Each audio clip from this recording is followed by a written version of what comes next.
Yo, gang! It's yours truly, MusicClues here, and welcome to MusicClues reacts to Gamescom opening night live.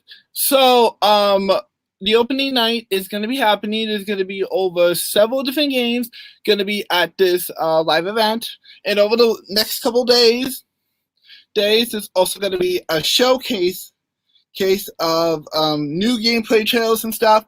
Of course, me and Ethan will be recapping it this weekend in final wrap up for the summer for this culture capture. I've been gathering all the news for anime in June, July, and of course in August. And I am just gonna finish up September, June, July, and August. And before September rolls around, we will recap all the big news that happened in the summer for animes, movies, and of course, video games. So just give me a second to share this around. I always do, and we will about it. But go grab your snacks, go grab your popcorn. I'm not going anywhere. Where I will be right here. Yeah, keep an eye on the chat. Oh, and just so you guys know, I will be between stuff too. I have IGN's live stream on in the background muted, so that way when I am done with the live stream, I can instantly tune into IGN, and if I need to for any other things, because they said that there will also be some unannounced games on IGN side as well. So yeah.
Sorry about that disconnection there, guys.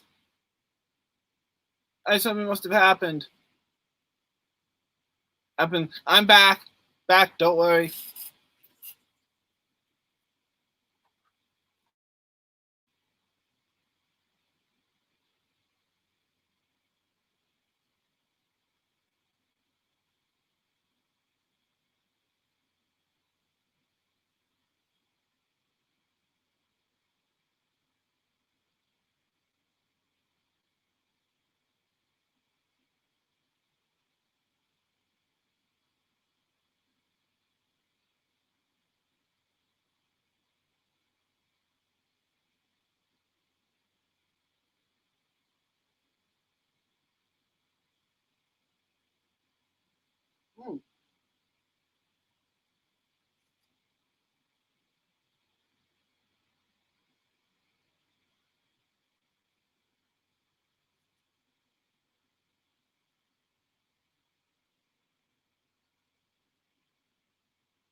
There we go.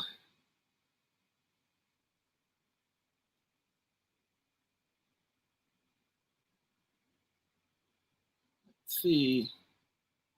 Let me make sure I have all the things I'm gonna need, just in case I get some new news and stuff. Got my Switch. Check. Xbox is on. Check. Station's ready to go. Check. Yeah, I think I'm ready to go for Gamecom live. Okay, 2 minutes before we are live with the early premiere. And then after that we will go straight into the actual live show, and then we watch that until Gamescom is over.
There we go. Audio's on now.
Yo, Joshua! You made it just in time, 4 minutes before Gamescom live stream start. So Nintendo apparently isn't involved with this one, and they usually are, from what I've heard. So that's kind of interesting to not see them this time. But Sega is here, so more than likely we might be seeing something related to Sega. Maybe Sonic. But nonetheless, I'm gonna be tuning in for obviously all the big stuff.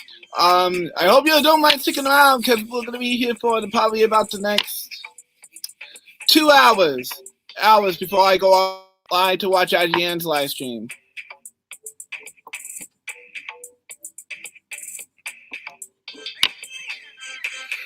But what are your predictions, dude? There's a whole bunch of companies going to be here. Bandai Namco, I think. Atlas, from what I recall. Yeah, there's so many, but no Nintendo, strangely.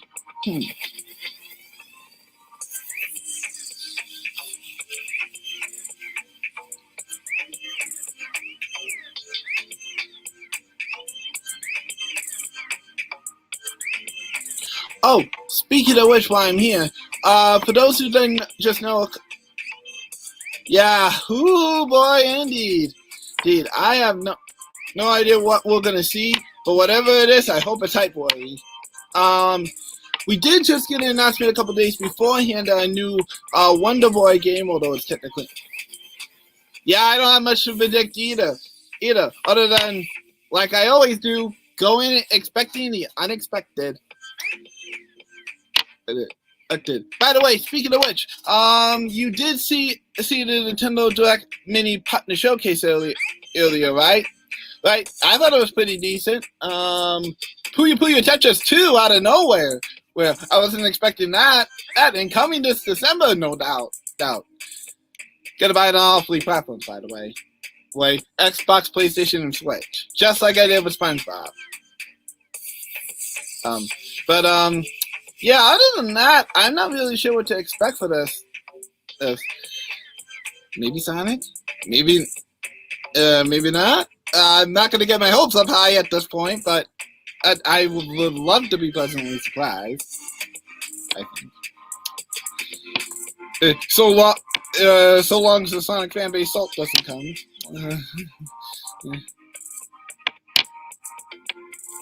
Oh, I'm shocked. Well, yeah, be sure to check out Nintendo's official YouTube site. They posted in their partner showcase. It showed up Puyo Puyo Tetris 2, not an expansion, a full-on sequel, equal to Puyo Puyo Tetris, launching this December to all consoles, including Xbox Series X and PlayStation 5. Whenever that launches, that is.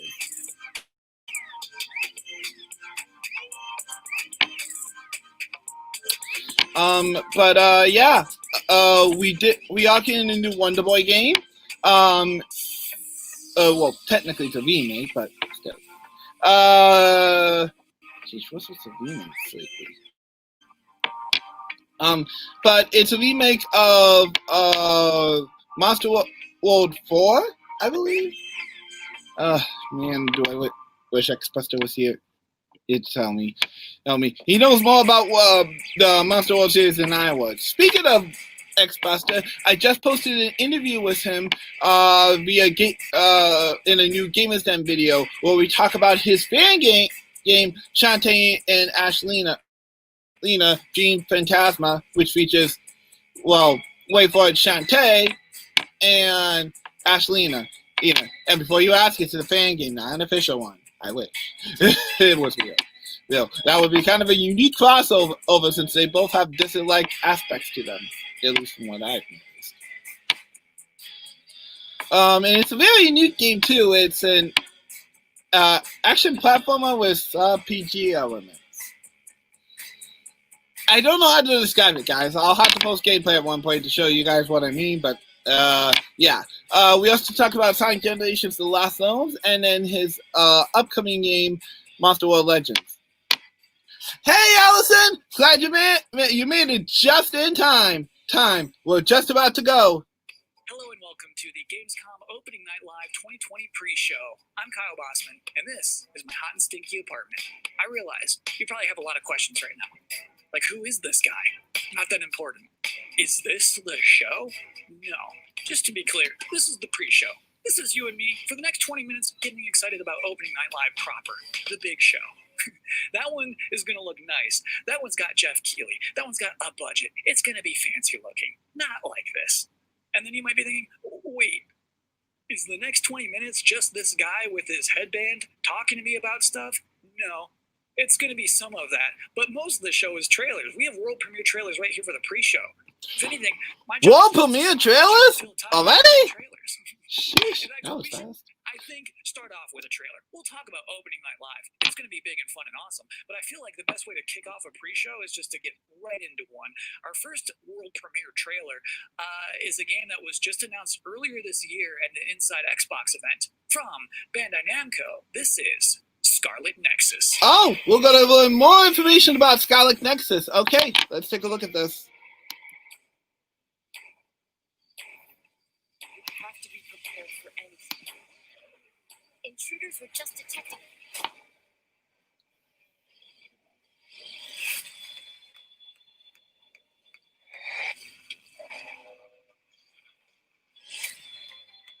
We have to work together.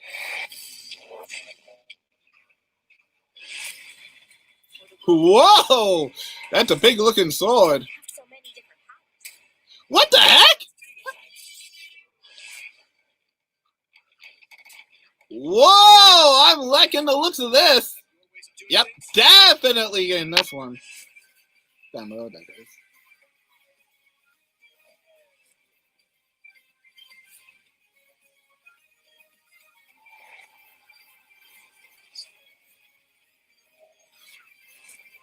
Whoa!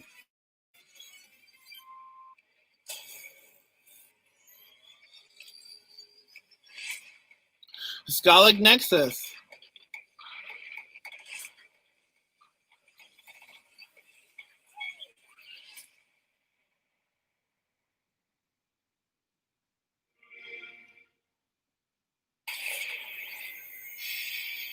If you're just now joining us, this is the Gamescom Opening Night Live 2020 pre-show. That was a trailer for a video game and not an anime. And I'm Kyle Bossman, not an anime. Yeah, just in case you were thinking of a premiere an anime here, guys. This is Gamescom, not AnimeCon. In which you're going to get fresh looks at. Although I'm pretty sure Ethan would be hyped either way, knowing him. Call of Duty Black Ops Cold War was just announced yesterday. We're already getting to see more of that tonight. Lots of things to see. Sydney Goodman from IGN is going to be giving out the Gamescom awards for Best PC Game, Best PlayStation Game, Best Xbox Game, as well as talking about some brand new shows from IGN that they are debuting this week at Gamescom. Lots of stuff in ONL. It is going to be a chunky, thick show. But in the meantime, for this pre-show, it is time now for another world premiere on our end. The game next that we're going to see is called Quantum Error. And parents, let me warn you now. It's time to put the kids to bed, because it's about to get scary as hell in here. I don't care if you're in the Western Hemisphere and it is the afternoon. Put the kids to bed.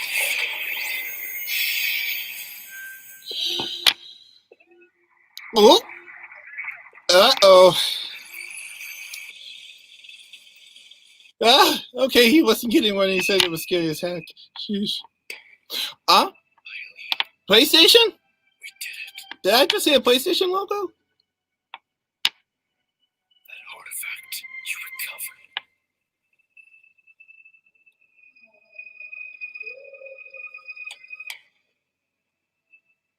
The answer to all our questions.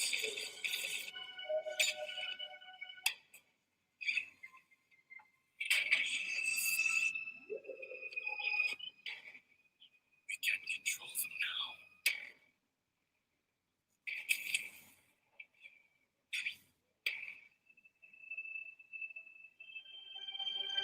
Use them to travel the stars.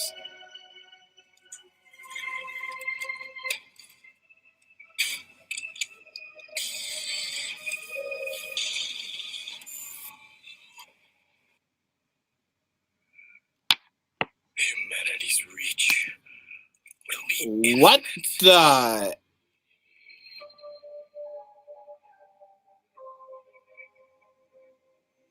Quantum error, pardon. We've got a lot more world exclusive trailers to go, more pre-show to go, an interview with Jeff Keighley. Next up, we have a car brand synonymous with and innovation and a key partner of Gamescom for years, Ford. They're about to exclusively reveal the first made with gamers for. Check it out. A car made with gamers for gamers? One of my favorite car brands? Yeah, we're for a family, just so you know. This should be interesting. We launched Project P1 to design a car in collaboration with gamers for gaming. This project was a global first, and our designers let their imagination go wild. I'm not sure if you can make a car with gamers for gamers. There's a lot we gamers like. It's probably not cheap either, knowing them.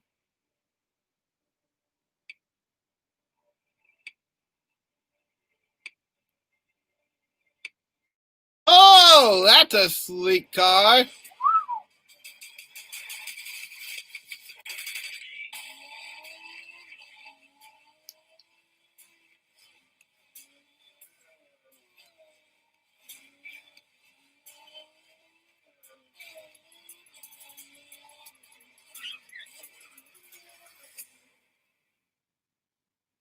And now our second global announcement. We're so excited with Project P1 that we are now committing to make a real-world version of this groundbreaking car. Really? If I didn't have games, I guess I would just be writing a lot more. Video games and writing are my two favorite passions, and I just managed to combine That car So indeed. I probably would have finished a couple of books. Man, do I wish I had a lot of money. Man, do I wish I had the money. They probably do his track to handle that thing. That looked awesome. I would definitely pay a lot of cash to get that thing. If I wasn't, oh, and they said that this segment is if I wasn't a gamer. Well, if I wasn't a gamer, I'm not trying to even be here. Here, the whole reason outside of the second reason, which for those who are new, Blues Clues, is to share my passion of gaming for you guys. So I don't think I'd even be here if it weren't for games. And in fact, if it weren't for Pokemon, but I think it is safe to say that this year Pokemon Gold, I probably wouldn't be here. So yeah, I owe a lot to gaming. From the show this year, please welcome Jeff Keighley. We are now joined by Jeff Keighley, host and executive producer of Opening Night Live. How you doing, Jeff? I'm doing great, Kyle. How are you? I'm doing okay. So back in April, Gamescom said we're going digital this year. When did you start thinking about ONL and how that's going to look? Well, we knew last year we were going to do another ONL this year because it was a big success. But yeah, we had no idea what format it was going to take. Normally we were in Cologne. This year we're doing it from Los Angeles. But actually, Gamescom came to me and said, we definitely want to do ONL. It's a digital event for the whole world. So even if we don't have something physically in Germany, we still want to do this show with you. And I said I was doing Summer Game Fest, and maybe we can bring all these things together to create this grand finale for the show. And all summer, I was really hoping to do a show that was a little bit bigger than I've been, broadcasting from home here for many months. And I wanted to do something with kind of a set and a little bit of spectacle to it, and bring the whole industry together. And that's what we're going to do. So is it going to be just as long as a regular show? Yeah, we have like 2 hours of stuff to show folks from across the industry. 2 whole hours? The big stuff. Oh, sheesh. Out there like Call of Duty, I might need to really, grab a couple of drinks. interesting Bottles of water.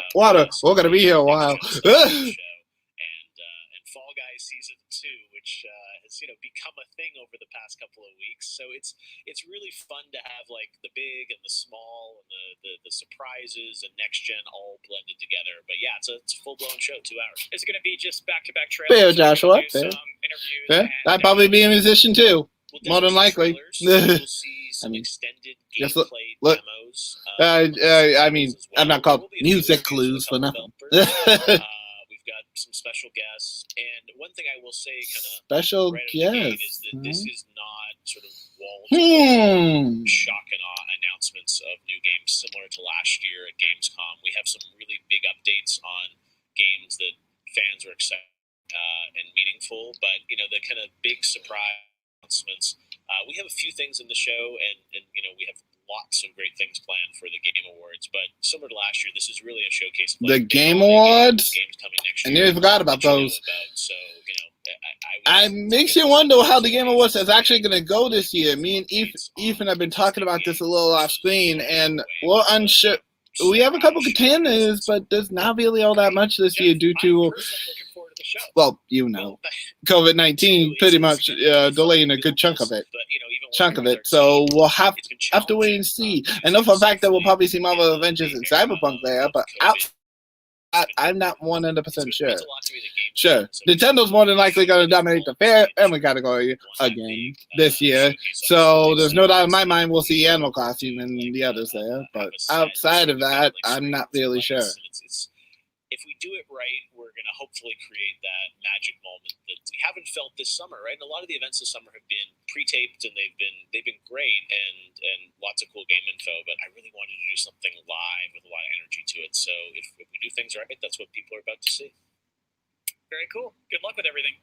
Thanks, Kyle. Thanks for hosting the pre-show. I'm doing my best. So just so we're all on the same page about what just happened, that was basically an interview with my boss using questions that I mostly already know the answers to. So considering all that, I think that went pretty well.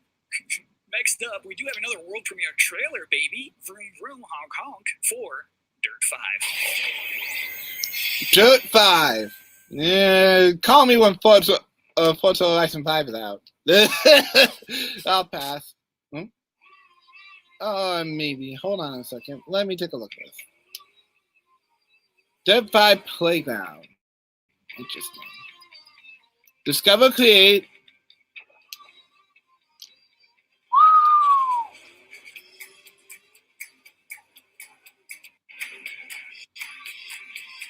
Create your playground.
To be continued. So you think like a vampire bit a car? Sucked out gas? To be continued. Okay. That was an interesting end to that trailer.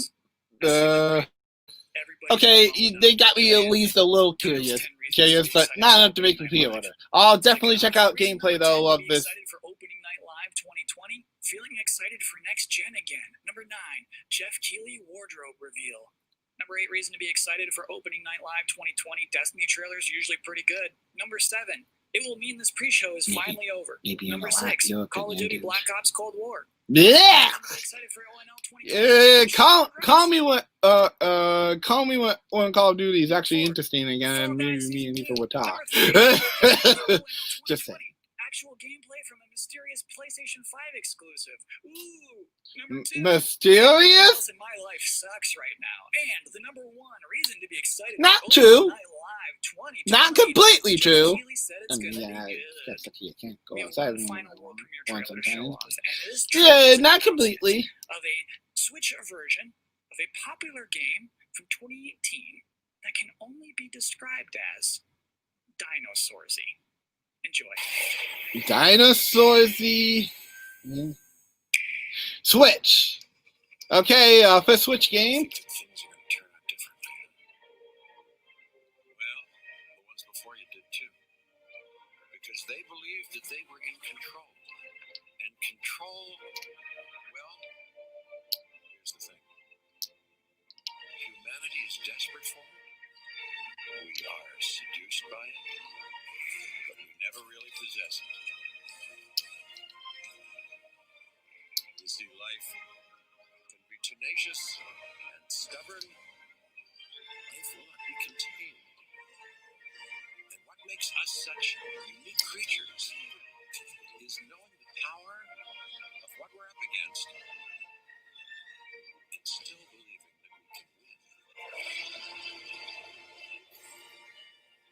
Jurassic World Evolution Complete Edition coming November 3rd. Available to pre-purchase for Nintendo Switch. That's it. That's all we have for you in this very pre-show. Please be excited for the actual opening night live, in which you'll see some Destiny 2, you'll see Fall Guys Season 2, you'll see Black Ops Cold War, that mysterious PlayStation 5 demo. Some things we've probably never heard of before. I think it's going to be a It's very Ratchet good and show. I'm Clank. personally Totally excited knew about that. it. Me. I should thank you, actually, for putting up with my nonsense for the last 20 minutes. It is appreciated, but seriously, enjoy the show. Here we go! To take control of our world. When we feel out of disconnected and divided, there are always repercussions. Do we have what it takes? Correct. I'm going in. To be heroes? What we're doing here could change things forever. Tonight, we bring the world together. You're with us now. We celebrate who we are. Yes, it's humanity's chance to repent. And what we every future of welcome to Gamescom opening night live.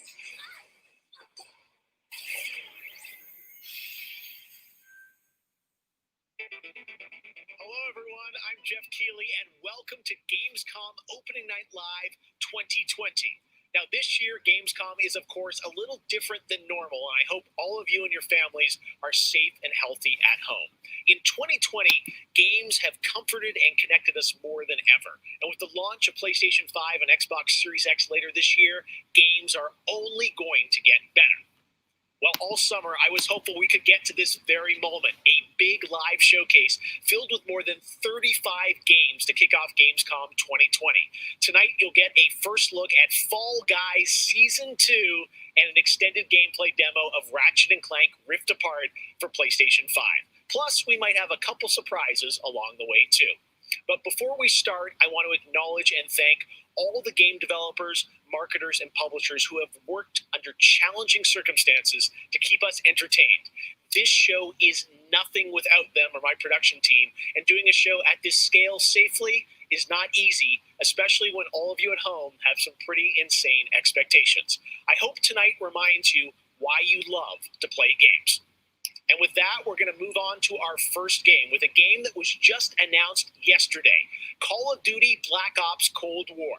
And joining me is Dan Vondrak from Raven to tell us about the game and give you an exclusive sneak peek. Dan, how you doing? Good, Jeff. Thanks for having me here. This has been a dream project for us to work on. From nearly the beginning of development, we knew Black Ops Cold War was going to be a direct sequel to Black Ops 1, and we loved the idea of returning to the pillars A direct of the sequel Ops to franchise, Black naval Ops 1. operations, conspiracy grounded in history, Interesting. and that shadowy world of paranoia. And we get to mix all those together, drop the player into the 1980s. Okay, so this is a direct sequel to Black Ops 1.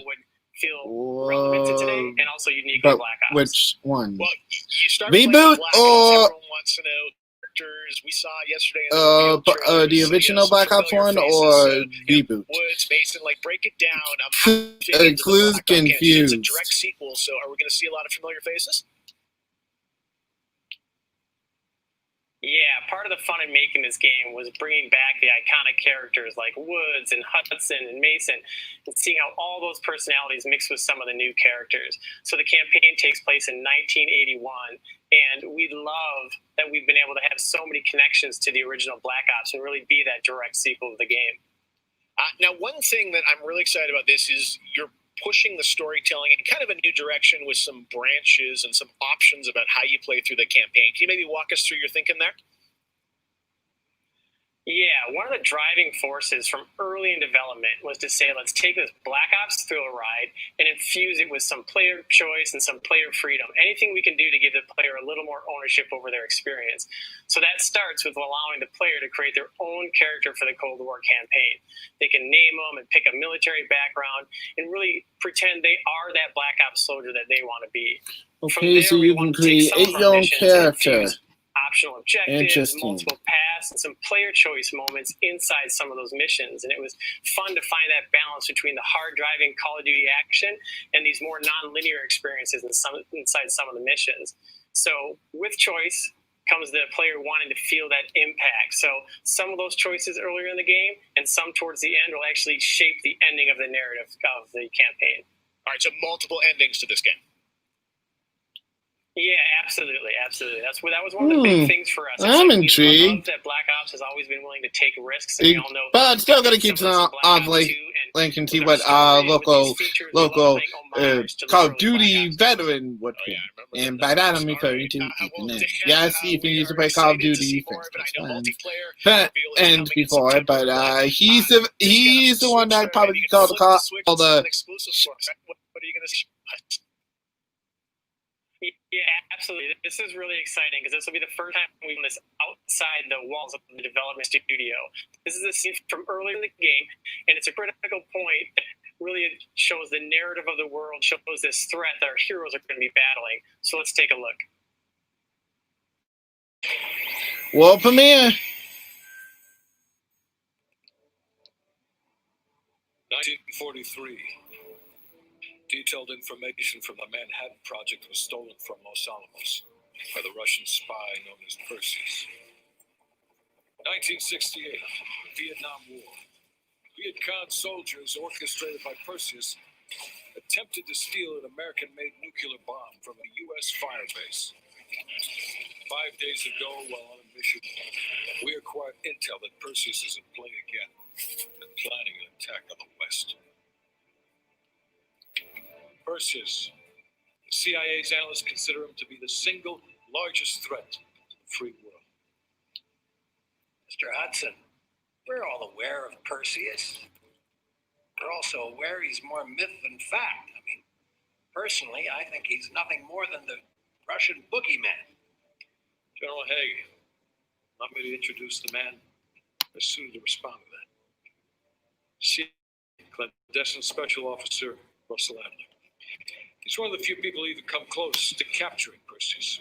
Mr. Adler, why should we take this Perseus threat seriously? You don't have to, sir. Yeah, then a lot of innocent people are going to die. Why do you say that? Sir. Every time Perseus has come into play, it shifted the balance of the Cold War. After 13 years of silence, if he's active, something big is going to happen. Something that will affect the free world.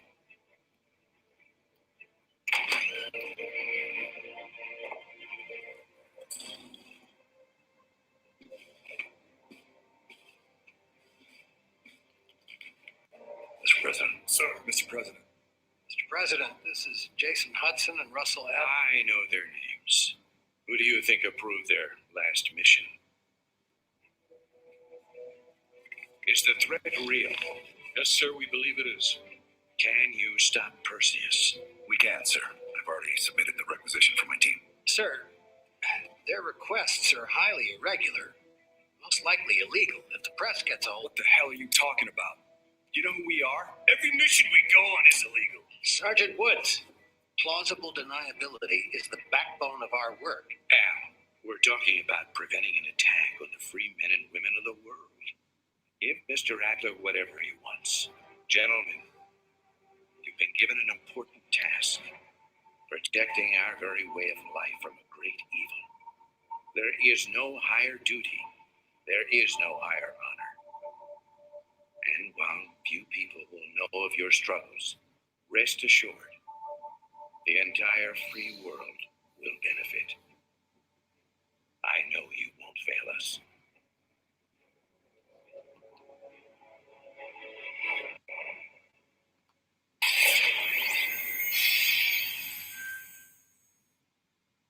Tonight we have some new game announcements for you guys as well, including this one, a new next-gen narrative action-adventure game from Reflector Entertainment in Montreal. It's called Unknown 9. The game tells the story of Haruna, a woman raised on the streets of India and haunted by visions of her own death. Haruna struggles to understand her mysterious innate abilities to manipulate the unseen. Check out this first look. Now we'll premiere a first look at this new game, next-gen game.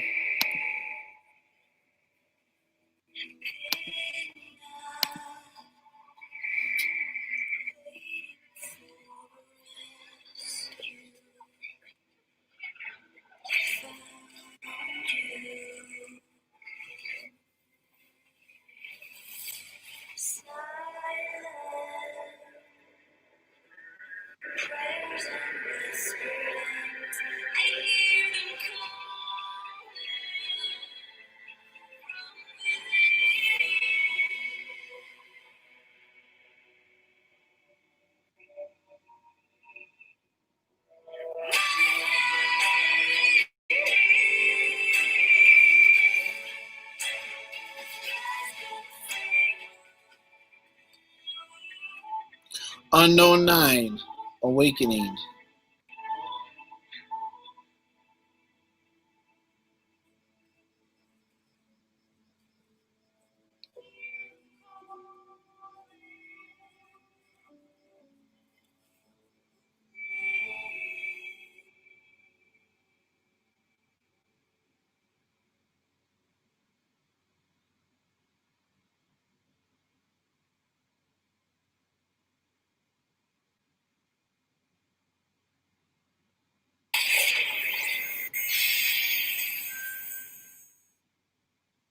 Alright, let's get to the gameplay. One of this year's biggest games has been Doom Eternal. Tonight we've got an exclusive first look at the campaign expansion called The Ancient Gods Part 1. Check this out.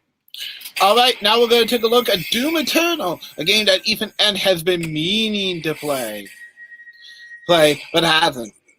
So this is the first look at its DLC.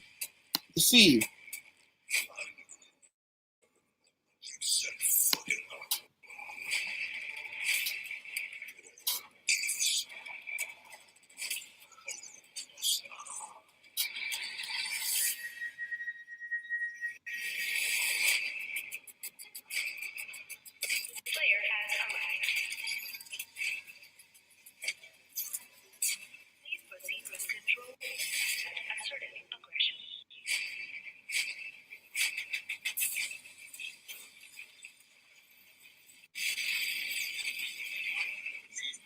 Resurrect the only ones who can save this world.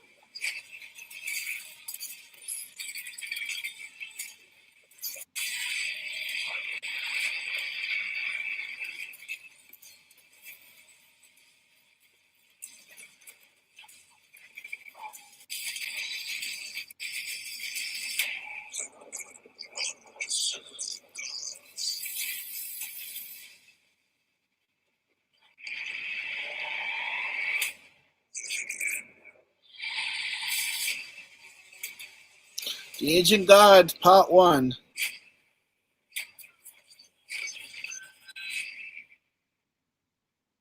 Ten 2020. 2020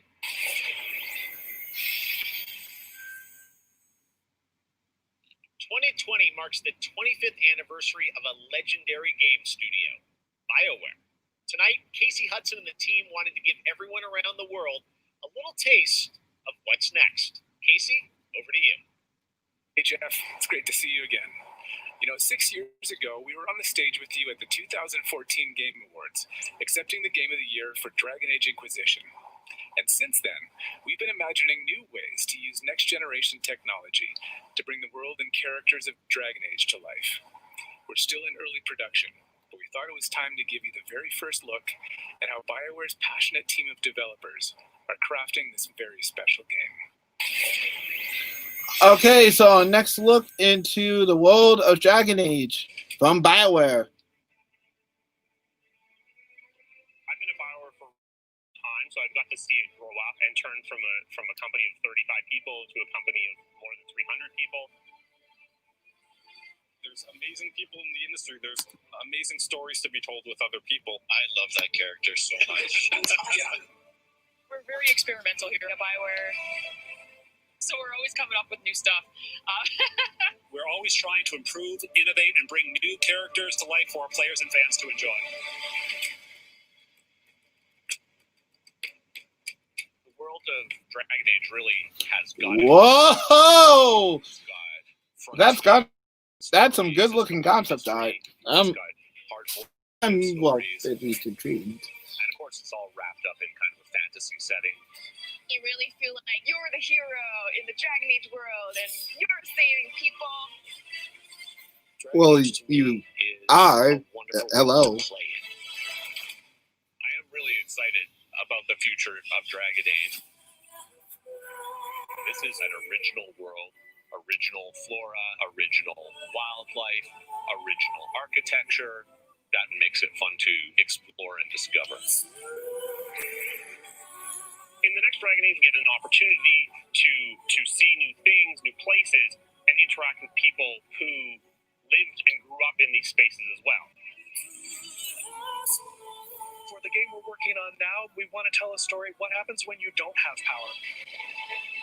What happens when the people in charge aren't willing to address the issues? The things that you can expect in the next installment are going to be stories that focus on the people around you and the friends and family you make.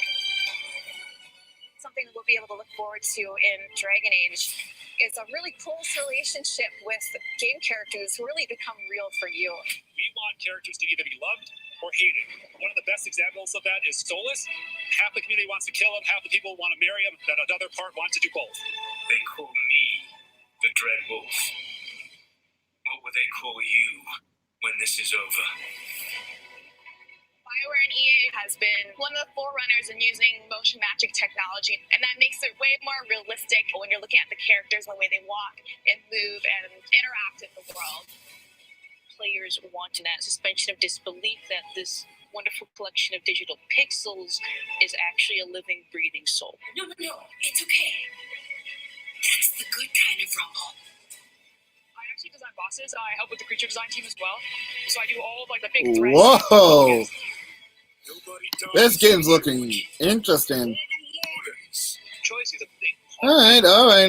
Eddie, hey, you got my interest at least. Still skeptical though. Decision making can mean that a party member lives or a party member dies. And it means owning your outcome and reactivity to the choices that you do make. I just love the possibilities that Dragon Age offers us, and I'm excited to explore a lot more of them. To me, that potential is what gets you up in the morning. It's a fantastic opportunity every time.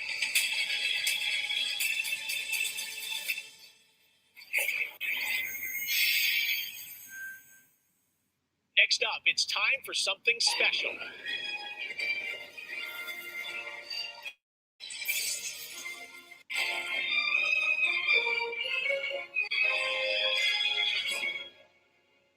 Great Scott! I think there's serious miscalculation. Wow, wait, you're, what's his name? Back to the Future? I'm Emmanuel Brown, doctor of physics, neuromedicine, and certainly not that quack from Rick and Morty. Yeah, we know who you are, but what are you doing here? I did come back from the future to this precise moment on August 27, 2020, because it's imperative we launch Surgeon Simulator 2 right now. What exactly do you have to do with Surgeon Simulator? During the mid-20th century, some friends of mine from the Lanarkshire University University invented a state-of-the-art medical training facility, otherwise known as the Surgeon Simulator Training Program. Now, 7 years later, we've digitized the experience. It's unbelievable. You can access the program through your computer and be medically trained from the comfort of your keyboard. And it's available as of, great Scott, this very moment.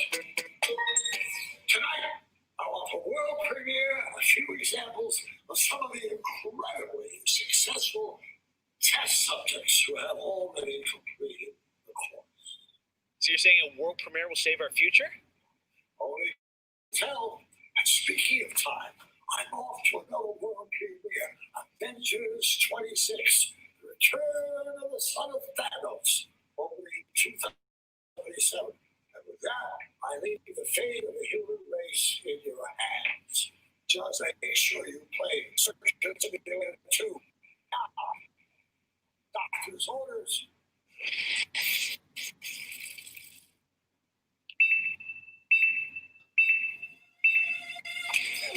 You heard him.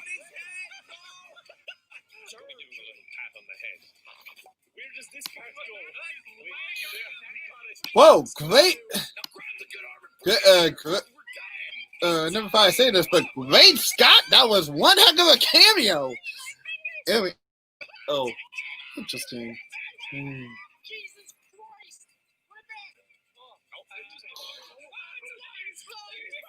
Out now on Game Epic Store.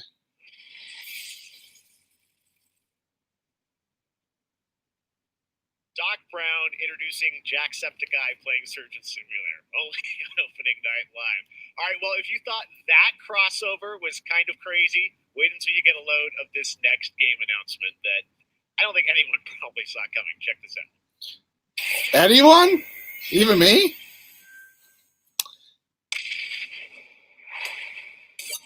Heads up.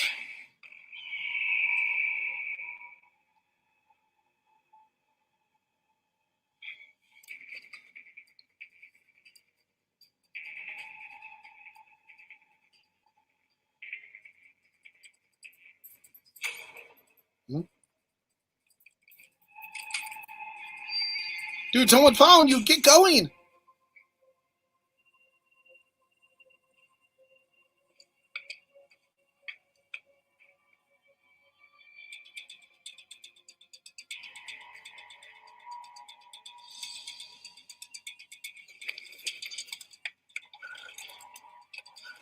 Yeah.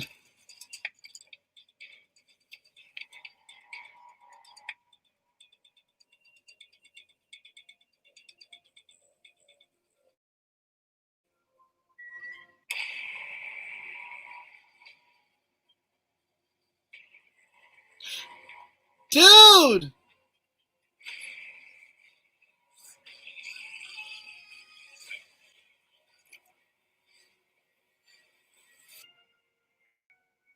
Bridge constructor. The Walking Dead?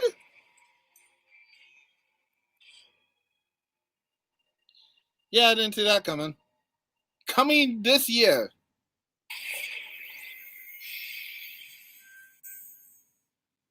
Tonight is just the start of Gamescom 2020.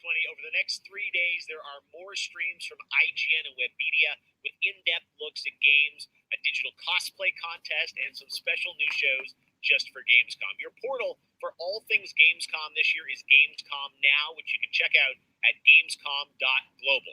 Now, one game you'll hear more about later on IGN's post-show is this one, a return of classic characters that I love. Check this out. Classic? In a world gone strange,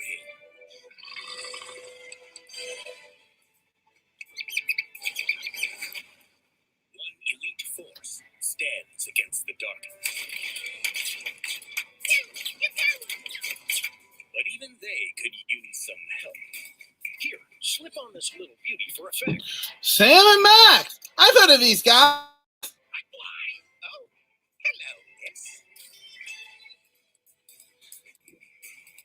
Stay tuned for more info. The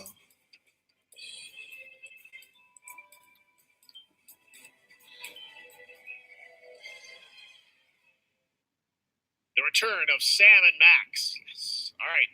And now it's time to say hello to my wonderful co-host for ONL from IGN. Please say hello to Sydney Goodman.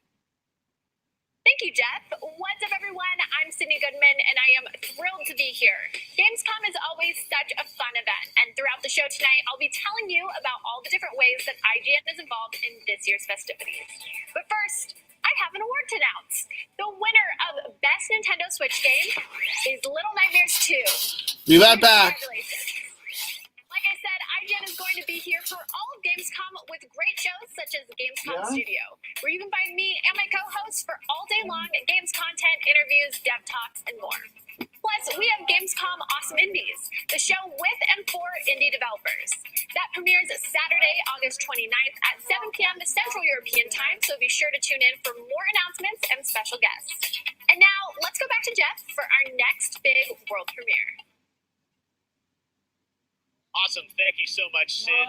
We are so excited to see what's in the Gamecom studio and also Awesome Indies. And I'm going to be on the Daily Show tomorrow, so looking forward to that. All right, well, on to our next game. In the next World of Warcraft expansion, players will journey beyond the mortal world of Azeroth to a place where no living soul has set foot before. The Shadowlands, the afterlife of an entire Warcraft universe. The infinite realms of the Shadowlands are watched over by different factions, known as covenants, each holding dominion over a different aspect of the afterlife. And depending on how someone lived their mortal life, they may end up as part of one of these covenants when they cross over into the Shadowlands. Today, we're excited to give you a closer look at the noble and pure Kyrian Covenant from the realm of Bastion, who are charged with carrying the souls of the dead into the beyond. So sit back and get ready for the world premiere of Bastion, the first in Blizzard Entertainment's new 4-part series of animated shorts called Afterlives. Enjoy. World premiere.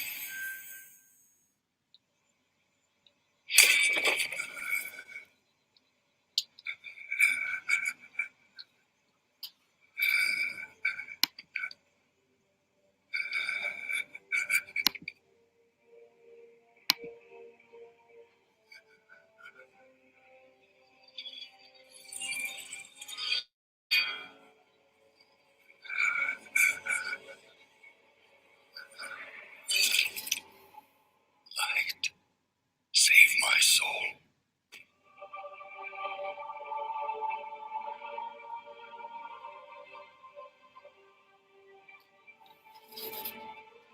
Interesting. All right, guys. All right, so I'm gonna let this play. You guys can enjoy this. In the meantime, I'm gonna check on that site that Jeff just mentioned. So we'll get this. A selfless life, and for that, you have been chosen. Chosen to shed your mortal burdens and join the ranks of the ascended, serving to ferry the souls of the dead unto the Shadowlands. I serve the light, and my work is not done. There is an evil that must be... There is no evil here. The darkness was sealed within the maw long ago. You're wrong. He destroyed my home, murdered my people and my king. He must be punished. You are an aspirant now. You must accept your new purpose and purge yourself of this desire for vengeance. What I desire is justice. Devos, why are you training this soul? It is beneath your station as a paragon. He cannot let go. He continues to demand retribution for his death. And this concerns you? Many souls take eons to ascend. Yes, but this one seems broken, Venios. Unlike any soul I have seen, I have begun to wonder whether he was deemed worthy of Bastion. By mistake. Be careful, Devos. I would not let the Archon hear such a thought. In time, he will forget. Trust our ways. Trust the path.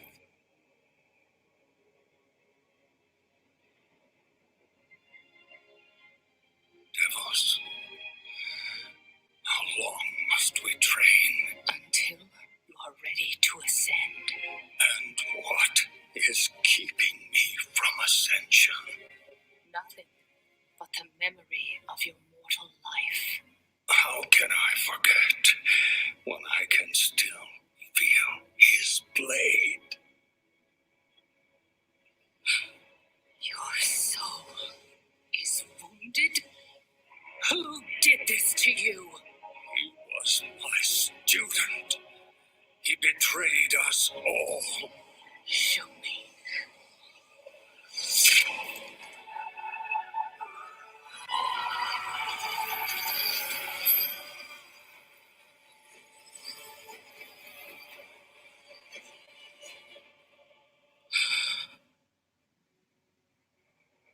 The runes on his blade were unmistakable.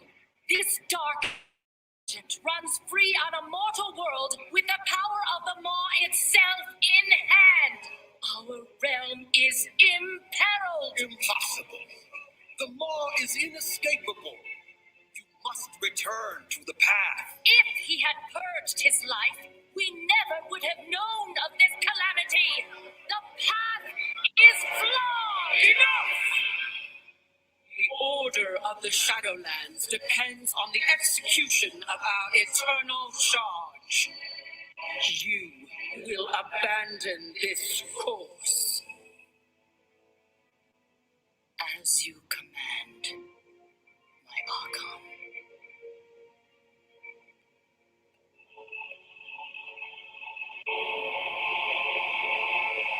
Uther, the time of your ascension has come.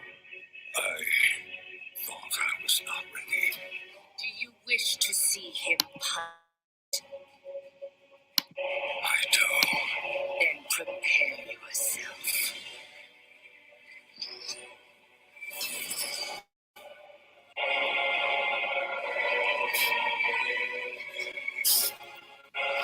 The moment he falls, we will claim him.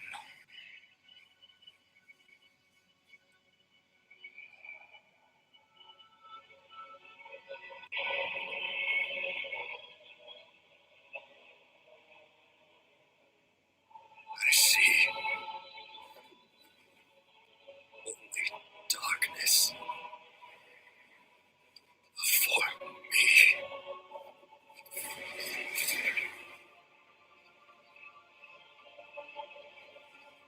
Now, cast him in. Return him to the darkness he served. His eternal suffering awaits. He was my student. Remember what he did and take your vengeance. Not vengeance. Justice.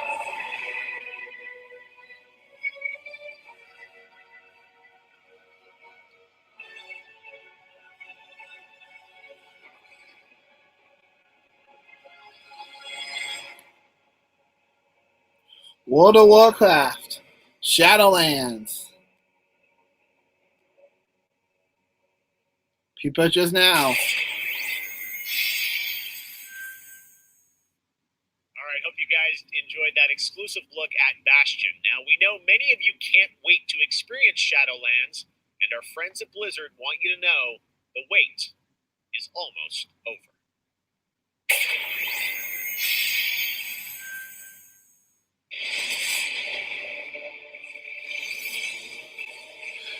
Okay, so on the 27th, on 10/27, in 2 months, you guys will get the experience.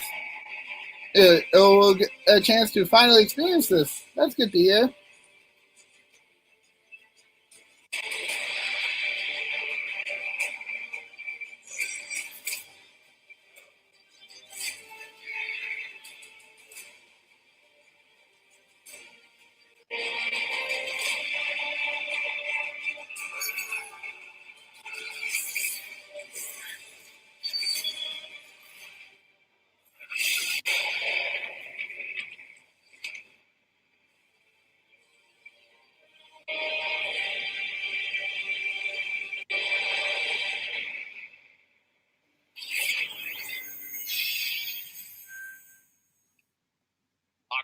27th, it is we have so much more opening night live still to go for you. Ratchet and Clank, PlayStation 5, much more. Stay tuned. All right, but now it's time for the announcement of a new universe that is coming to gaming for the first time with a project from a Canadian studio. Check this out.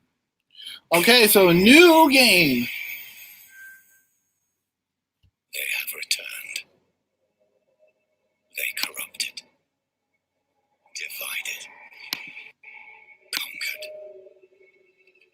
until finally the gates of the celestial realm were thrown open.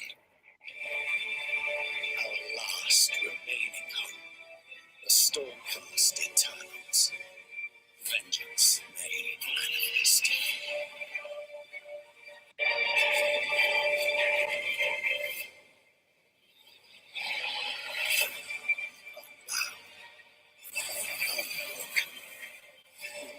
Take back what the dead have ravaged.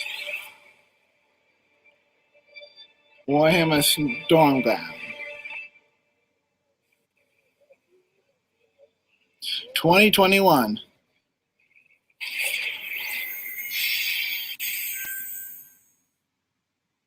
All right, it's Crash Bandicoot. Had some masked fun with my buddy Crash Bandicoot announcing Crash 4 It's About Time.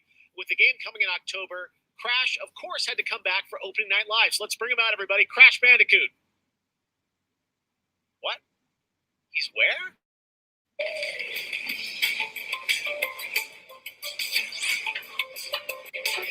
Wow, they actually made him wear a mask.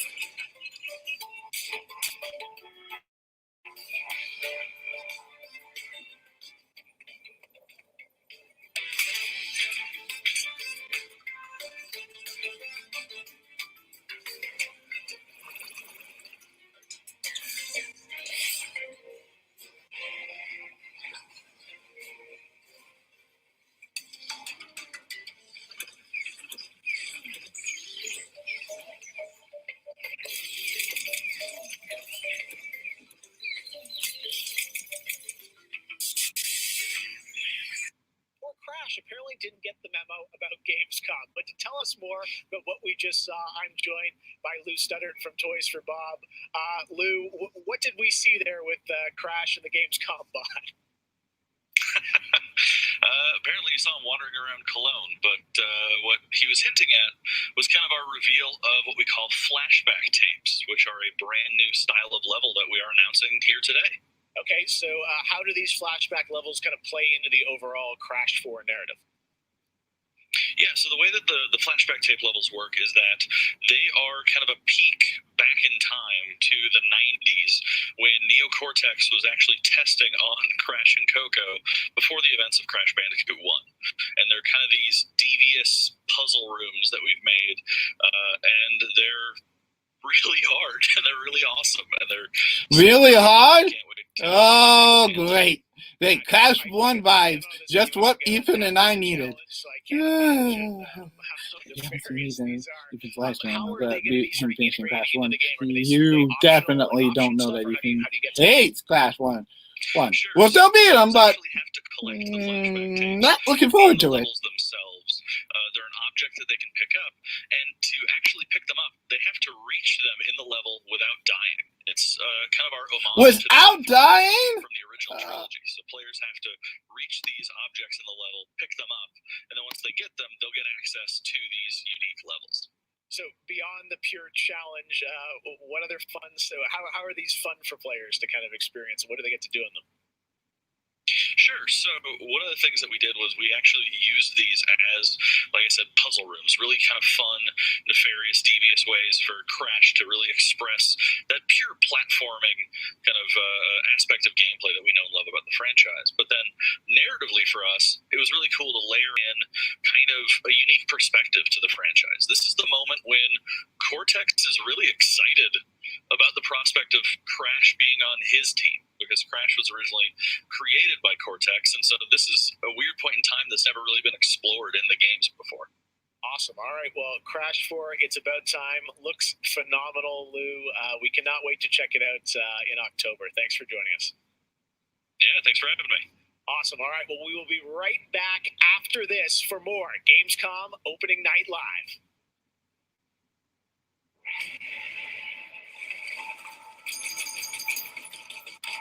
I have become terror. An unseen predator. A rupture that obliterates without warning.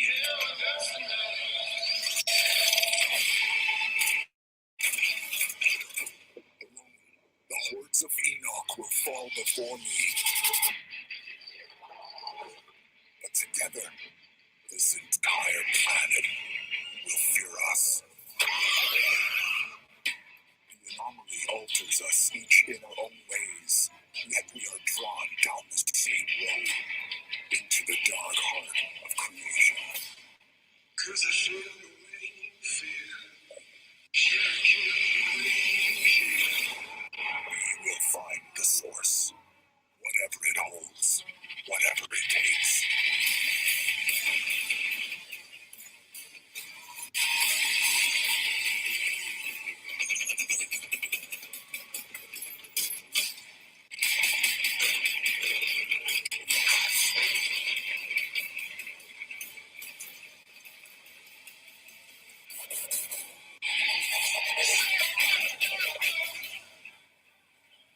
Outriders, Holiday 2020.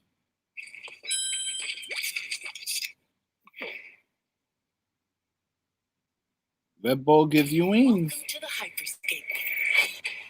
Enter a contender. Yes, Ikuzo. Champion.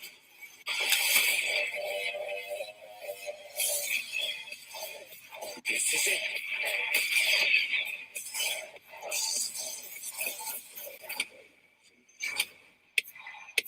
Time to party.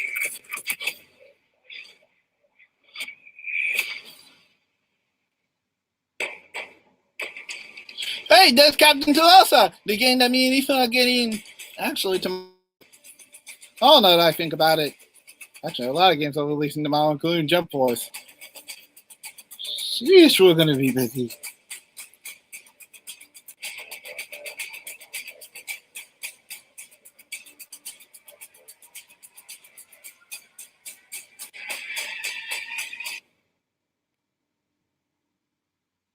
Welcome to Necromunda. I can see you're new here. Let me get you up to speed. The Underhive's named well. A sprawl of humanity suffering away like ants.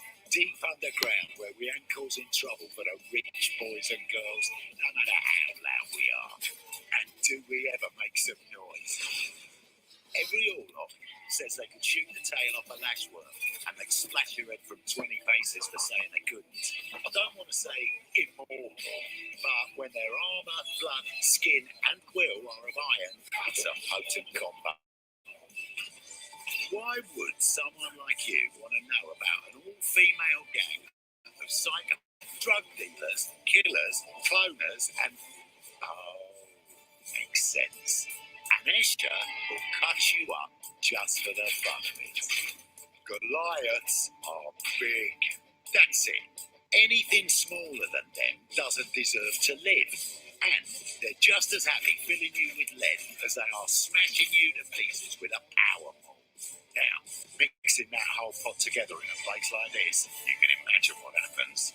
Chaos, gang warfare, for wealth, for power, hell, sometimes just for fun.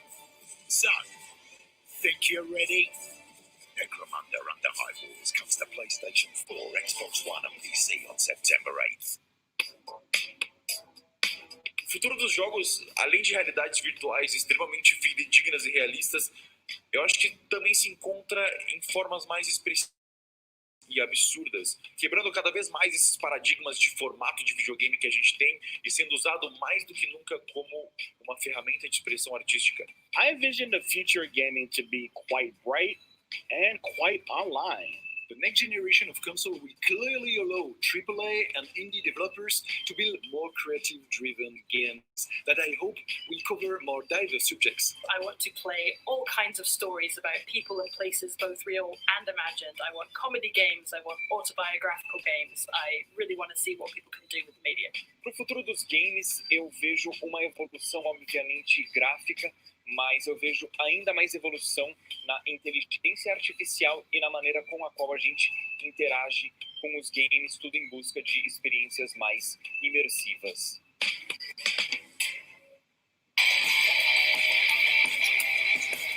All right, we're back. You know, one of the things on opening night is that we can show you the biggest games in the industry and also smaller titles that should be on your radar. So pay attention to this next game. It comes from a team of two in Sweden, Tuxedo Labs. Over the past 3 years, developer Dennis Gustafsson has built his own engine to realize vision for a fully destructible game world. What he's building has absolutely blown me away, so I asked Dennis to prepare a special trailer just for tonight. I hope you're equally inspired by the ideas in this next game. Definitely one to watch. Teardown. Teardown. Huh. Simple enough.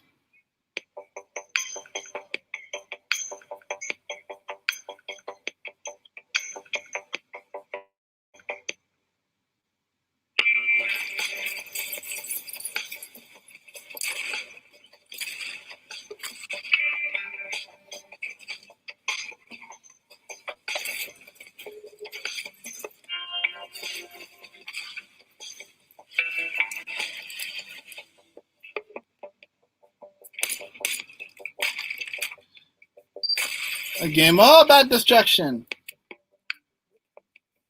Why does this feel super Minecrafty? Hey, and not in the good way.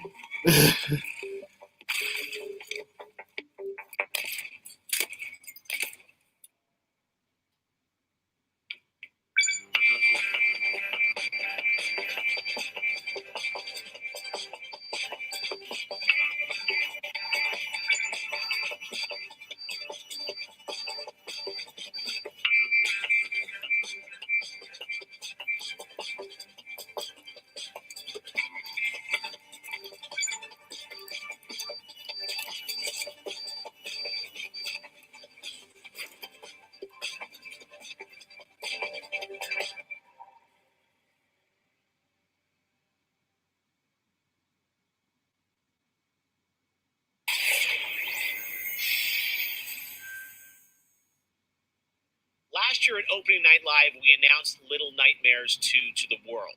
Well, the team at Tarsier Studios hasn't shown anything since, but that changes right now. Here is a first look at the gameplay of Little Nightmares 2, which is coming next February, with more to come throughout the week at Gamescom, including a live demo on Gamescom Studio tomorrow.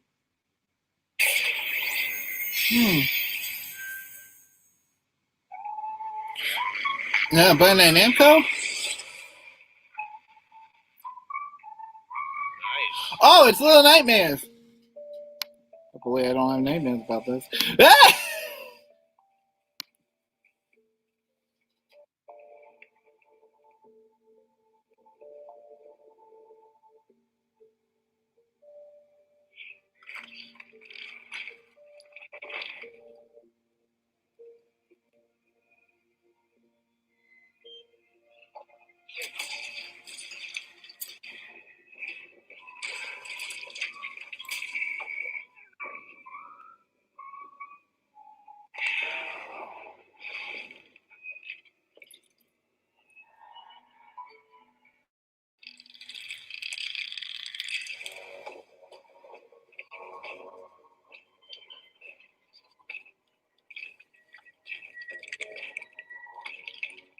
I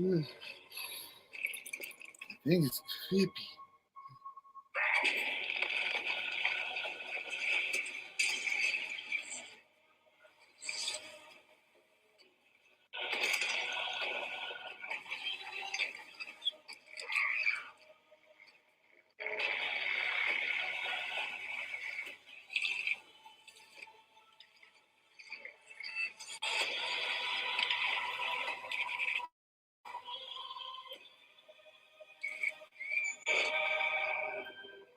Little Nightmares 2.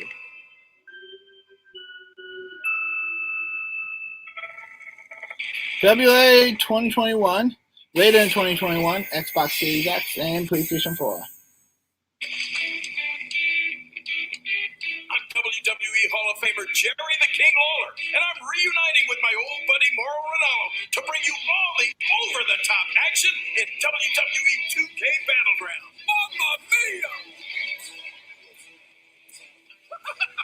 This is great!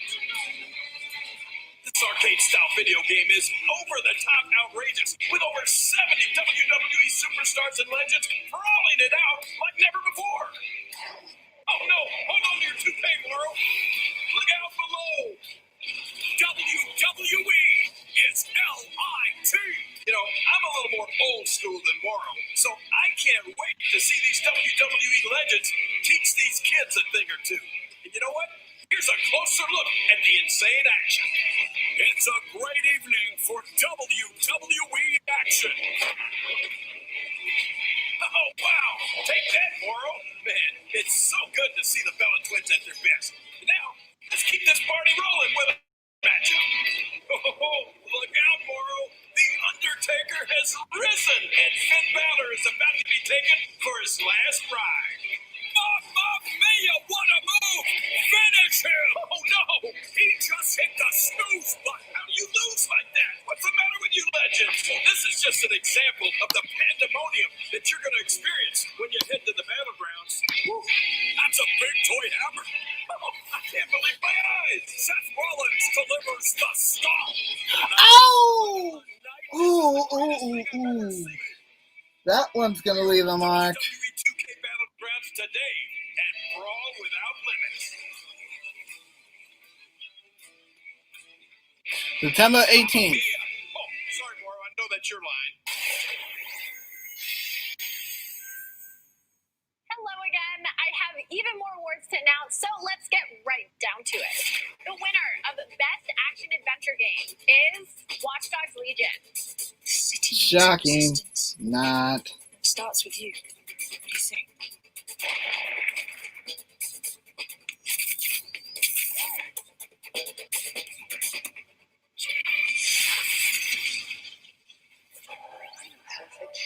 The winner of the Best Action Game is Star Wars Squadrons.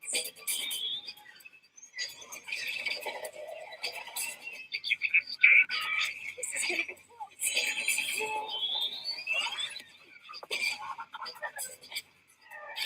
The winner of the Best Multiplayer Game is Operation Tango.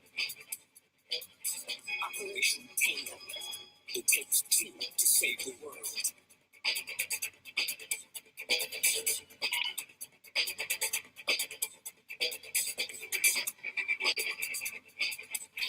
I used to be an explorer. The winner of Best Indie Game is Curious Expedition 2. Personally, I give it to a couple other indies. Cop Shot Day, Cop Shovel Knight, Cop Coffee Top. It was time for the world. But I guess I'll let them go. Congratulations to all the winners. As I mentioned, IGN will be here for all of Gamescom with great shows and new ways for you to get all your gaming news. Check it out. Gamescom 2020 is the heart of gaming, and you can keep to the beat right here on IGN. We've turned the single biggest show in gaming into 5. Gamescom Now is your virtual show floor with up to the second live coverage. Gamescom Daily Show, Gamescom's first ever late night talk show, our Gamescom Awesome Indie Show, the freshest deep cuts in indie gaming, and finally the Gamescom Best of Show, including the Gamescom Award. Gamescom 2020 is available on IGN and wherever you stream Gamescom Now. And now it is time to talk about that Best Action Game winner, Star Wars Squadrons. This is a new immersive space combat game from Motive Studios that delivers the ultimate Wars pilot fantasy. We've missed those. In Squadrons, you'll suit up and fly for both the New Republic and the Galactic Empire across intense 5v5 multiplayer battles, as well as an all-new, authentic single-player story set after the events of Star Wars Episode 6, Return of the Jedi. Today, we'll get a glimpse of what Squadron's story has to offer by taking a brief look at one of the single-player missions featuring some light narration by the Motive team. Let's check it out.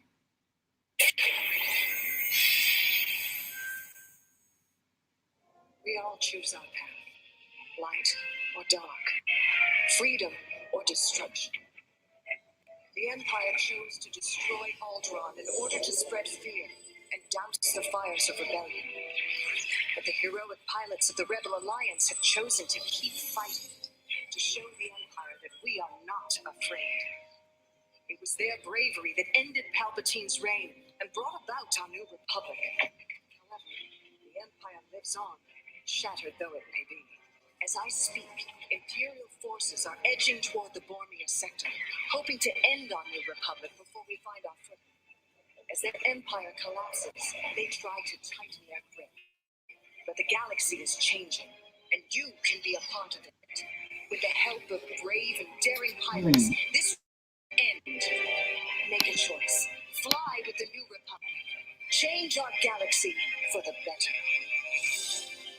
For the better? Hi, I'm Suzanne Hunka, narrative producer on Star Wars Squadrons. Our single-player story is one of daring pilots and deep-seated rivalries. Take Titan Squadron. Hunt down the Starhawk and eliminate it. Gladly, Admiral Sloane. Over the course of the story, you'll fly as two pilots on opposite sides of the war. And, like all modes in Star Wars Squadrons, you'll have the option to experience every mission fully immersed in VR. Wedge Antilles, Rogue Squadron. I hear you're the reason I was able to finally get a comm through. Today, we're giving you a glimpse of an early Imperial mission behind enemy lines. One of our spies, Agent Thorne, has discovered vital intelligence on Project Starhawk. Your mission is to extract her from an orbital outpost above Hosnian Prime. Behind enemy lines, you'll have to eliminate perimeter defenses. The outpost is defenseless. When you've secured the area, you will escort the Gladius to the outpost, and our extraction team will acquire Agent Thorne. Once Thorne is secure, reach your Gozanti cruisers and return to the Overseer. Cover our escape and escort us to the jump point. We have Republic corvettes inbound. Move, Titan! Gladius, change course and keep Agent Thorne safe. Agent 3, take out those fighters. Understood. I'll handle it. You have my thanks. Oh, I hope that extra camera that Ethan likes is in there. Otherwise, this is going to be a really new experience for Ethan. Each mission will immerse you into the escalating conflict between the New Republic and a shattered empire. Debrief with your squad mates between missions. You're our new wingmate. Customize and master all 8 starfighters and join the galaxy's finest. I need you focused and ready to go. From bombing runs at the Nadiri dockyards to setting a trap in the Zavian abyss, the story of these rival squadrons will push the war to the brink and define the galaxy for years to come. I look forward to seeing you in combat October 2nd.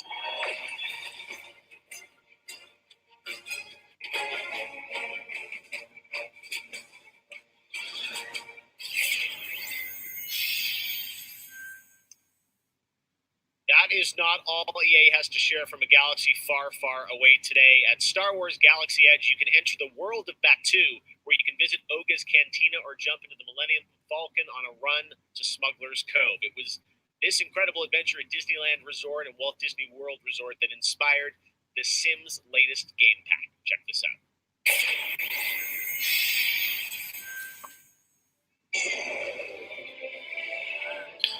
Oh, great.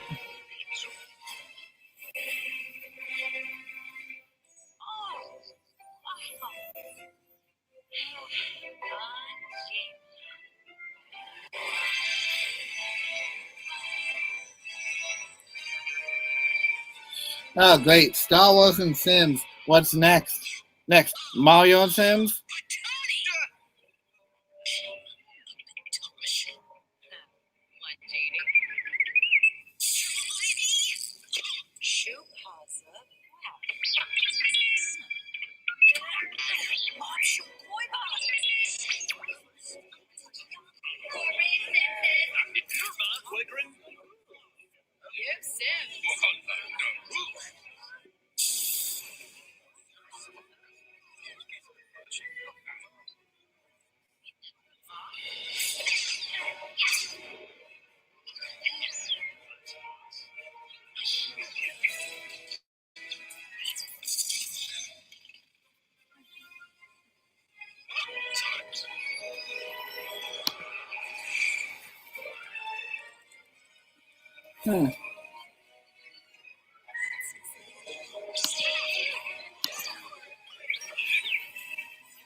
Star Wars Journey to Butu. Create your own Star Wars story.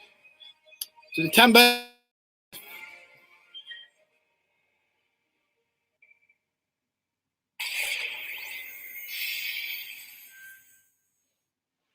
There is even more Star Wars to come later in the show. Lego Star Wars, The Skywalker Saga is up, and as we move into our second hour, we've got Fall Guys Season 2 still to come, the reveal of that, which I can't wait for you guys to see.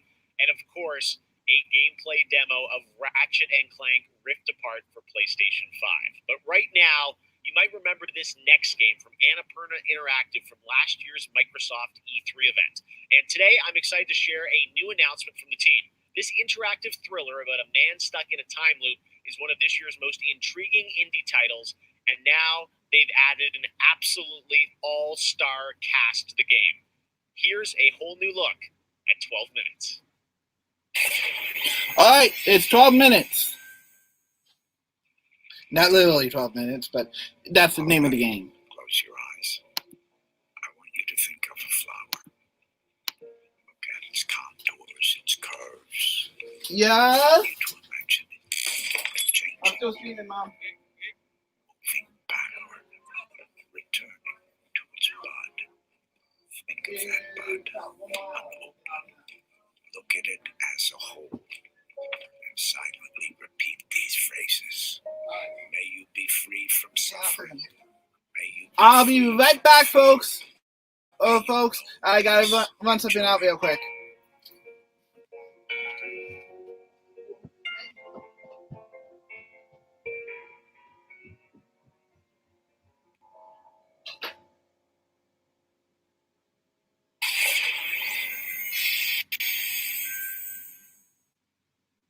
That's going to be a really special indie game. So glad to announce that here on the show.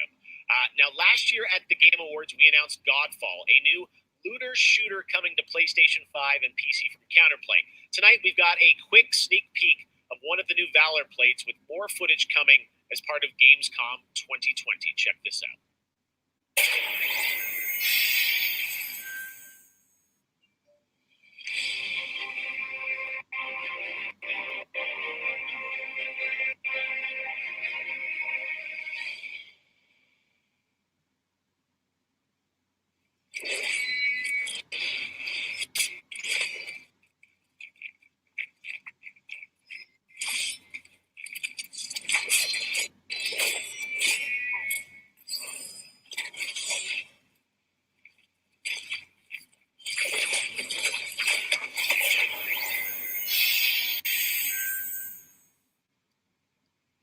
We have much more O&L to come. Exclusive looks at Lego Star Wars, The Skywalker Saga, Fall Guys Season 2.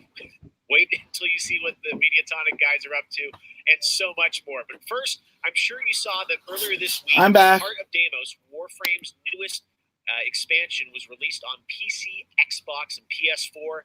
And today, it's also on Switch, all platforms. Here's a look at the Heart of Deimos. Heart of Deimos. Expand, explore, tear the veil asunder, subvert new territory to our sovereign race. But that was what it wanted to. It raged unchecked through metal, bone, flesh. Like we are infested with it.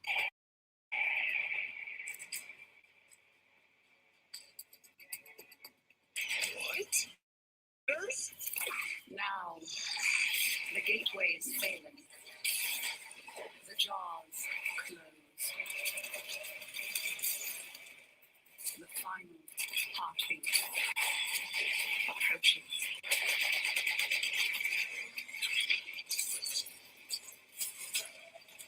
We tried turning it off and on again. But before we fall, we shall scream. There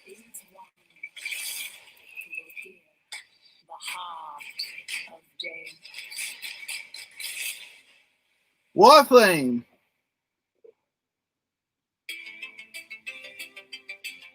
So many people have been discovering or rediscovering video games during lockdown, whether it be older people or bored teenagers or middle-aged parents who suddenly find they have to do something together with their kids. And I think I've given out more advice about video games in 2020 than any other time ever. And as a result, it's more important than ever that we keep making different, interesting things for folks to play. A pandemia pela qual a gente está passando tem sido um período difícil a todos. Então, nesse momento, eu acho que a gente precisa lembrar de mostrar mais empatia, demonstrar mais amor, mais carinho e saber que a gente vai sair dessa juntos. Vai ser difícil, mas isso tudo vai passar. I hope everybody gets healthy and safely through this coronavirus time. Care about other people and masks. Jogos são, na minha opinião pessoal, Games in a my forma de arte is the most mais amazing art incrível form de se to expressar. express yourself. Eles englobam I would say so. música, It is. arte, escrita, e você tem a chance de controlar e vivenciar essas experiências você mesmo. É mágico, é maravilhoso. Jogos são por amor.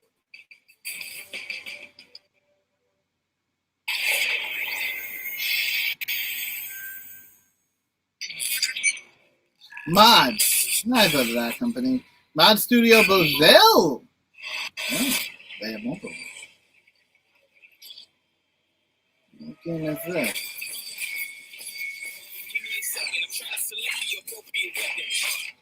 Watch you stepping, them snakes all around, you know they connected. When I was a kid, my grandmama told me I can't go to heaven, so I stopped praying and asking for blessings and started preparing for my Armageddon. Got nothing to lose, I'm all in. Walking the edge, don't fall in. Enough of the lies, don't apologize, I don't understand. Are you for real? This is the place, this is the same. Grab all your people and log in. And I'm waiting, don't care how long it's gonna take. Watching the way for that first mistake. Don't come and miss. Ooh. Look at this.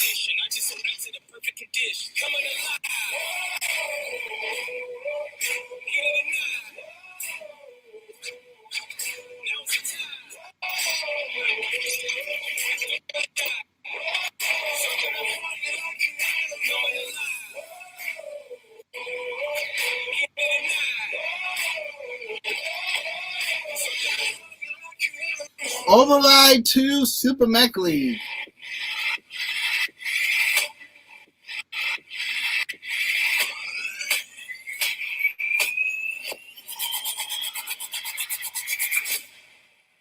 Special crossover coming September.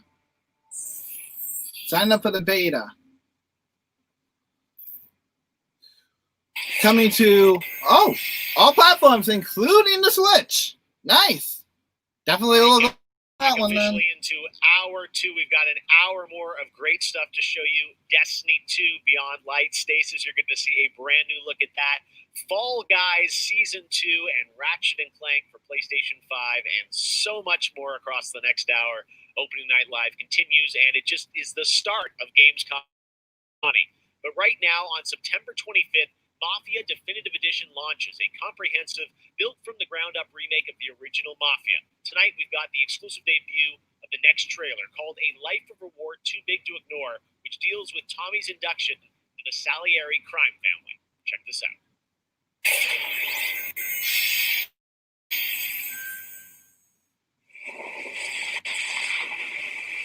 All these guys in this room, they're here because they have the only thing that matters to me. The only thing that should matter to any of us. You know what that means? They're loyal. Oh. That's right.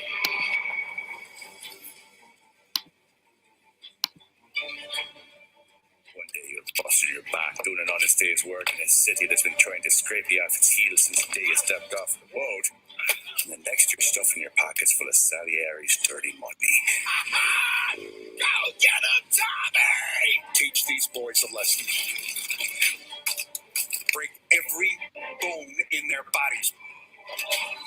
You want me to become one of those Wall Street boys? Don't sass me, Tommy. I'm trying to teach you the ropes so you don't get strangled by them. Now, you stay straight with me. You're going to be living the high life now. You abuse my trust. Don Salieri, you won't ever need to worry about me. Okay, then. Welcome to the family.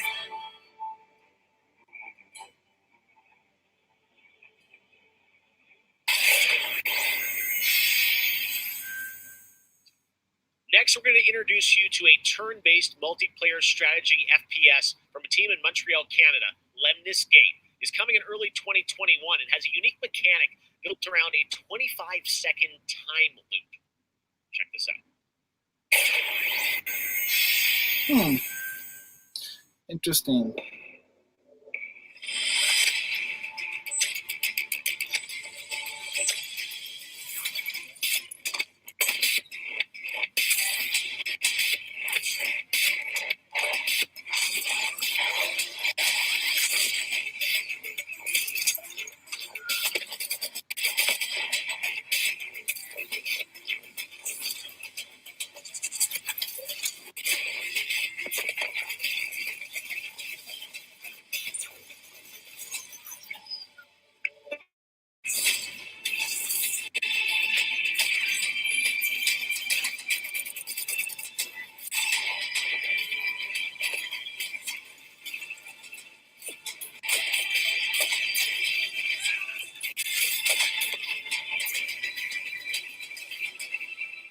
Lemnis Gate. Your turn. Coming early 2020 to Xbox, PlayStation, and Steam. Next spring, get ready to experience memorable moments and non-stop action from all 9 Star Wars films in LEGO Star Wars The Skywalker Saga. The entire series has been reimagined with new, fun-filled LEGO humor, and now we've got your first look at the gameplay trailer. Lego? I'm not excited for this, but yeah, I'll do to my attention once for the time being. By the way, Xbuster, if you watch this later, it was an honor to have you on Gamers Den. Thank you for letting me take the time out of your busy schedule with your fan game development to let me interview you. It was really nice. It was really an honor to do so. By the dark side, Skywalker has become. Everyone, Kenobi. You're my only hope. That boy is our lost hope. There is another. I'm from the Resistance. Your sister Leia sent me. We need your help.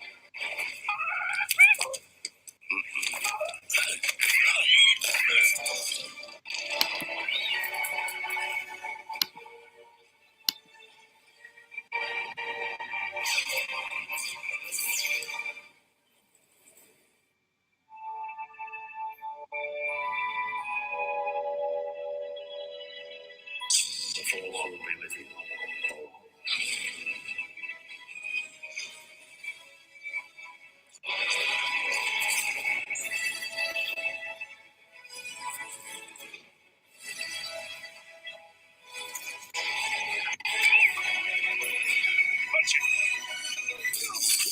Not him, the Falcon.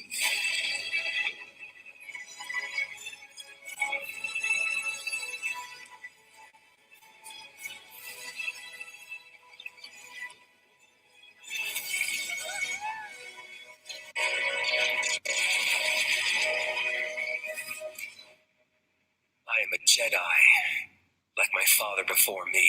So be it. Jedi.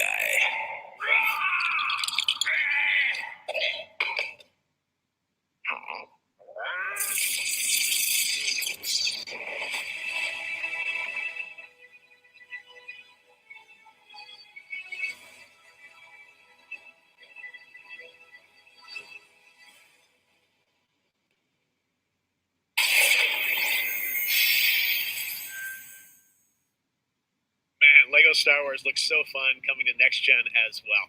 All right, we'll be right back with more world premieres from huge new games like Ratchet & Clank, Rift Apart, Medal of Honor, Above and Beyond, and Destiny 2. But before that, here's a look at a game that is launching tonight on Nintendo Switch and Steam. It's called Struggling from Frontier, a fun physics-based platformer where up to 2 players control Troy, our fleshy hero. Check this out, and remember, you can play this tonight.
Near Little Hope. What small proof is needed that the devil walks among us in Little Hope?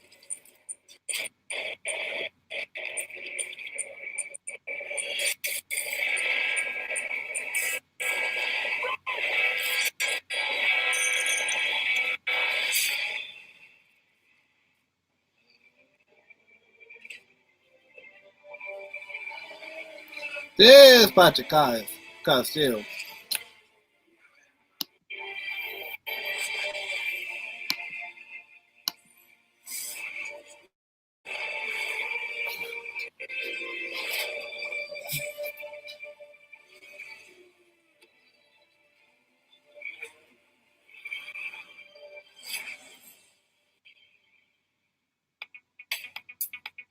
I gotta say, the game that I've given the most hours to, that I love going back to, is Assassin's Creed Odyssey. I have to say, since Origins came out, this new reboot of Assassin's Creed, so to speak, that was my first time getting into it, and I have hours into Assassin's Creed Odyssey. At the moment, I enjoy to play Fall Guys with my friends. It's very funny, easy to learn, but hard to master. I have a few games that I binge play, games that I return to every year. Halo, the entire Master Chief Collection, is really a big one for me where that's concerned. But I also still just casually binge Animal Crossing, and I've been doing that basically all year. I haven't put down Animal Crossing since I downloaded it. I find the daily repetition so soothing and predictable. I had a feeling that one was going to come up. Up next, we have the award for Best Microsoft Xbox Game. And the winner is Tell Me Why. Congratulations to Donut Entertainment. Well, after a big day of Gamescom events and announcements, you'll be happy to know that IGN is going to help you digest all that info with the Gamescom Daily Show. All the daily highlights and a late night show experience from gamers for gamers. Back to you, Jeff. Thank you very much, Sid. And by the way, congratulations to Don't Nod for Tell Me Why, a really important game that is out now that you can play on Xbox and Game Pass. And as we know, there's a lot going on in the world, and that goes beyond the pandemic. Between social conflicts we're seeing in the news and acts of nature, we can see how vulnerable we as people can sometimes be. And now I think it's as important time as ever to remember to come together and support one another. We are a global gaming community. There are millions of people watching tonight, and I know we're all here because we love games and we know that games are good in the world and can bring us together. And I think we've all felt that in 2020. So I think that's really important to remember amongst all the games and trailers. All right, well, one way as a community we can come together to do some good is the Gamescom Forest. Gamescom has launched a reforestation project by planting a Gamescom forest together with the community. Gamers worldwide can go to gamescom.global and donate to plant more trees. So let's plant a forest together. All right, well, now we're going to move on to another game, and this one was announced back in May. Chorus is a dark space combat shooter where players take control of Nara on a quest to destroy the dark cult that created her, featuring rich ray-traced 4K 60 FPS environments on next-gen hardware. Here is the first look at gameplay from Chorus. Course.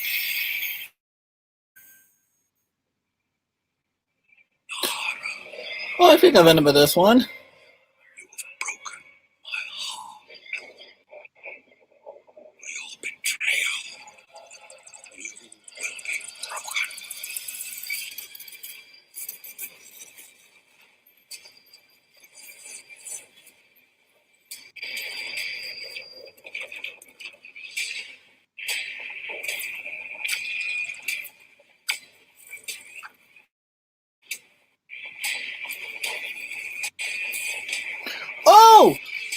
Oh, yeah, that's right. I remember seeing this. This is that spaceship game that Ethan and I were interested in.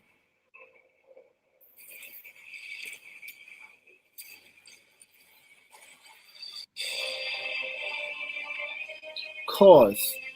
Rises 1 2021.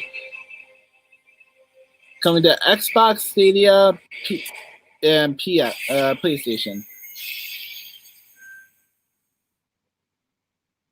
How many crowns have you won? If one game has defined the summer of 2020, absolutely is Fall Guys from Mediatonic in London and Devolver.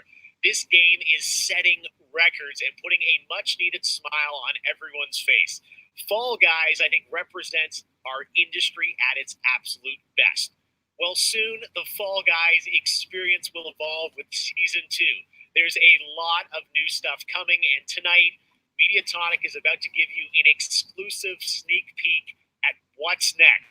Get ready. I think the internet is about to freak out. Here it is, Fall Guys Season 2. All right, here we go. Hey, I'm Joe. I'm the lead game designer on Fall Guys Ultimate Knockout, and I just want to reach out and say thank you to everyone who's been playing and enjoying the game. You know, I actually have, maybe I should get around to that. The people have been posting online, and the response to the game's really blown us away. Today, we just wanted to give everyone their first sneak peek at the rounds and the costumes that they can be enjoying as part of Fall Guys Season 2. All right, here we go.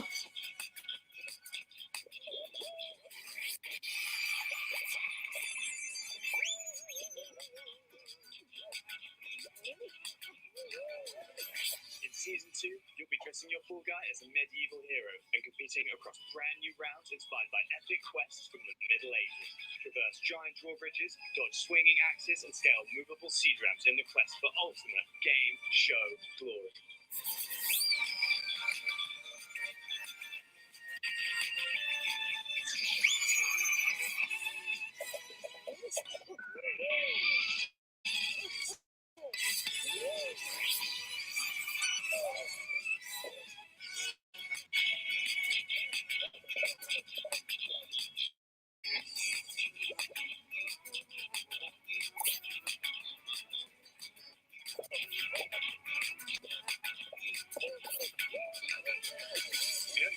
sneak peek of Fall Guys Season 2. We're still adding the finishing touches to development, but if you want to stay up to date, then @Fall Guys Game on Twitter is where you want to be.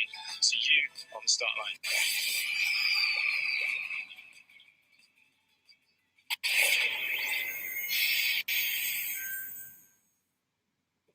My father has Colorado in the palm of his hand, and he's afraid to close his. I am not.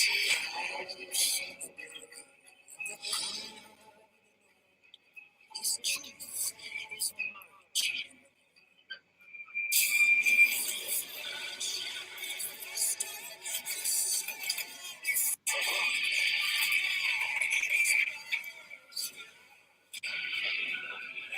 Liberty's got more brains and cunning than both her brothers put together. She's the only one who could actually run Colorado. She's already tried once. Vic's a depraved child, and Val's a brain without a spine. For years, my father wasted grooming them for glory when I was right there.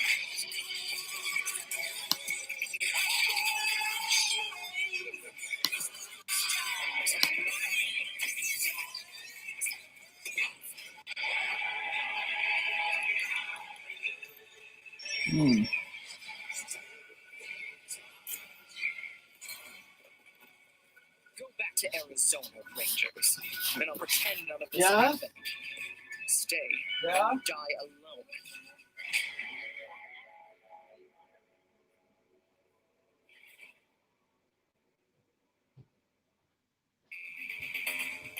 I really haven't found any new appreciation for gaming at this time because my appreciation for gaming before couldn't be higher. Com certeza, jogos multiplayer preenchem completamente a conexão social que eu preciso ter com outras pessoas nesses tempos de isolamento. E é o mais próximo que a gente pode ter de experiências reais com pessoas que estão longe da gente. You get to travel all over the world in games, which is something I've always taken for granted. At the moment, I'm playing Ghost of Tsushima, and I kind of prefer it to the real Japan just because I've heard that in real life they don't let you run around with tunnels. I appreciate games a lot more than films, music, or whatever, and it's just fine for me to have the time to play with friends or even with my family and to have a lot of fun. I've been mostly at home with small children, and gaming is the only thing that I get to do for myself anymore. I find it's not only an escape, it's also a way to challenge my brain. Gaming is becoming clearly more important for a lot of people.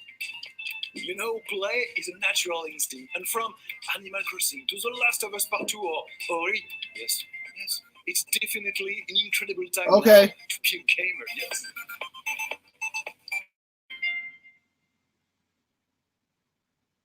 Hey everyone, I'm Vince Sampella, head of Respawn Entertainment.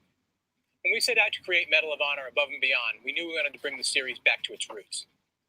The Medal of Honor franchise is known for its powerful and exciting single-player stories that put the player in the boots of a soldier who was there. It's a series that is grounded in history, which tells emotionally authentic stories. Peter Hirschman, who directed the original Medal of Honor in 1999, is back at the helm of this project. You'll hear from him in just a bit. Peter and I actually worked together on Medal of Honor Allied Assault in 2002, and I'm really happy he's joined us to Respawn to craft a completely new experience in VR.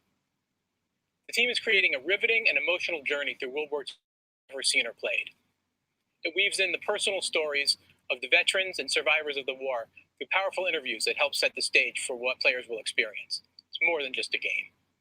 We could not be more excited to show the world the next look at Medal of Honor Above and Beyond and the game's action-packed story. Let's take a look.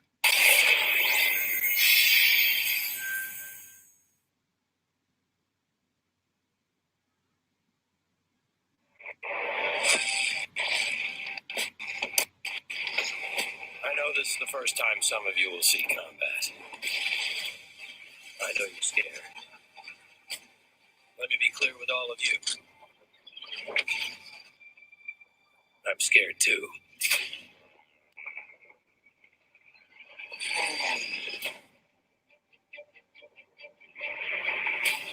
Welcome to France, gentlemen.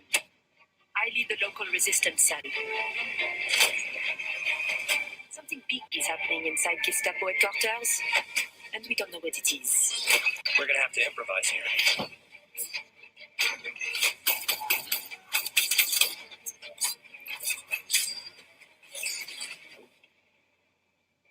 members of the resistance are perhaps the bravest people fighting in this war. But you really should stop. There is no future in it. Sorry to interrupt, Lieutenant.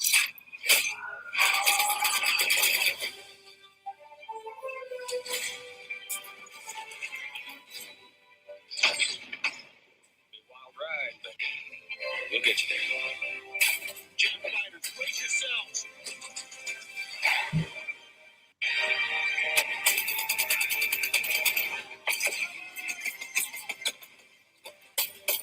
Like I said, boom.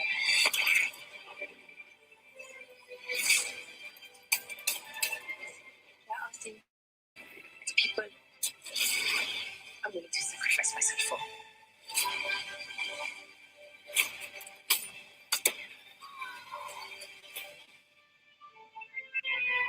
Somehow, this motley crew has been tasked with saving civilization.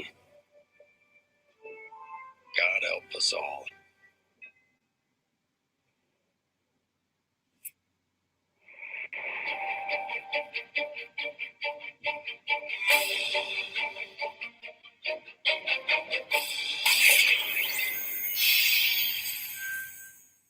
Thank you so much, Vince. That looks incredible. And now we're here with Respawn Entertainment's Peter Hirschman, game director on Medal of Honor Above and Beyond, to talk more about their new VR experience. Peter, I got to say, the trailer really grabbed me. Such an incredible story that you're telling tell us a bit about this single-player experience. What can we expect? Well, Jeff, thank you for having us on I'm representing a whole team back at Respawn that's been working really hard on this, and it's so exciting to premiere the trailer with you. Yes. Going back to its roots was always about putting the player in the boots of a soldier fighting in World War II. And with VR, we're able to do that in almost a literal way. It's definitely the most immersive combat experience I've ever been able to work on. And the story follows you as a player being recruited into the Office of Strategic Services, commonly known as the OSS. And their mission was sabotage, espionage, search and rescue, everything in between. You name it, they did it. And they're known by a different set of initials now, the CIA. But during World War II, they sent operatives all over Europe, deep behind enemy lines.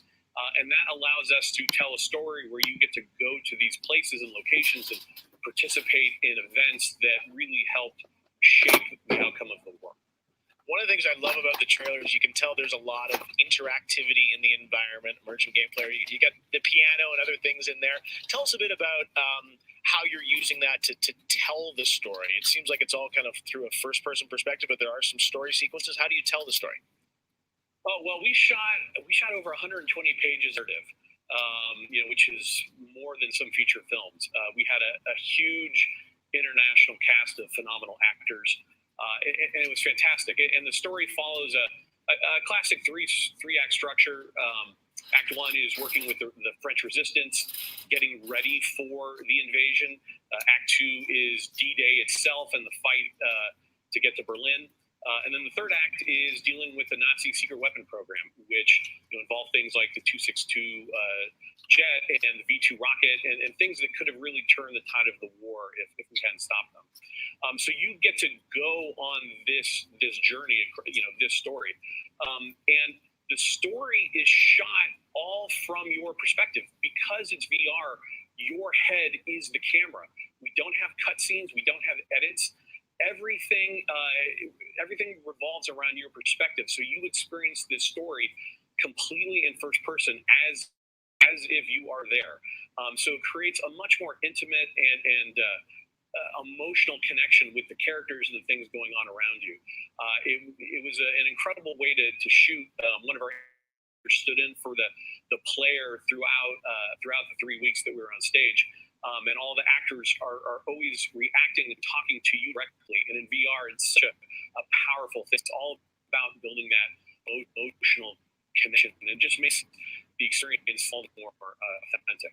Well, you and Vince, I know this series is really close to your heart. And I'm like, wow, There's so much experience. It looks really rich and detailed, obviously authentic as well. Paying tribute to was involved in the war. I wanted to ask you also about multiplayer, which is something that Respawn is really known for, and you've had a great single player experience, but I hear you might also be doing MP too? Oh, well, yeah. I mean, the thing about VR is that, I've spent we've known each other a long time. You spend much of your career trying to map natural human movements to a controller, and just figuring out things like making it feel good, and one of the hardest ones is leaning. And in VR, you know how you duck, you just duck, and how you lean in VR, you just lean. And so the ability to lean around a corner, to kind of peek around the corner and see where the bad guy is just it heightens the tension so much. It makes it feel all the more real. And when you put that into a multiplayer experience, it just raises it to a whole nother level. So we are shipping, in addition to the campaign, we are shipping a full suite of VR modes, including a few that you can only do in VR. And we're really excited about people playing those, after it comes out. Wow, well, definitely a full-blown VR experience. I gotta say, I'm really excited to put the headset on and try this, and it's coming out later this year, right?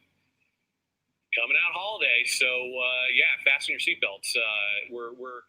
We are so excited to bring it to players. We've been working on it a long time. Like you mentioned, it's a passion project for Vince and I and everyone at Respawn.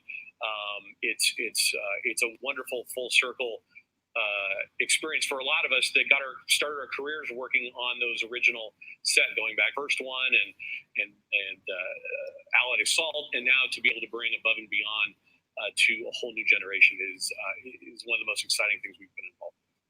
Awesome. Thank you so much, Peter. Opening Night Live. We'll be right back. And in the meantime, here's a look at a new game that is launching tonight. A new game.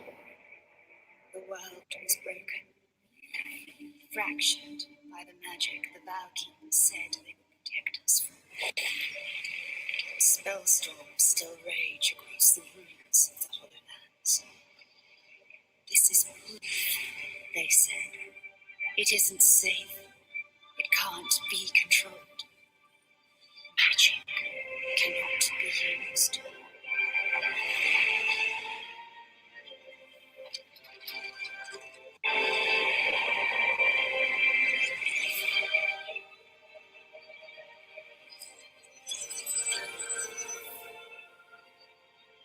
But I am a battle mage.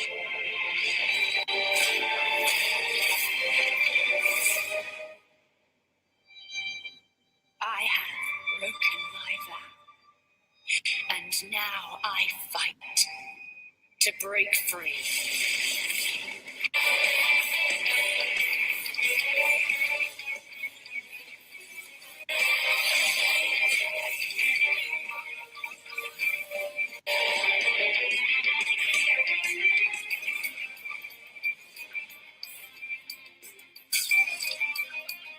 Whoa, this looks awesome.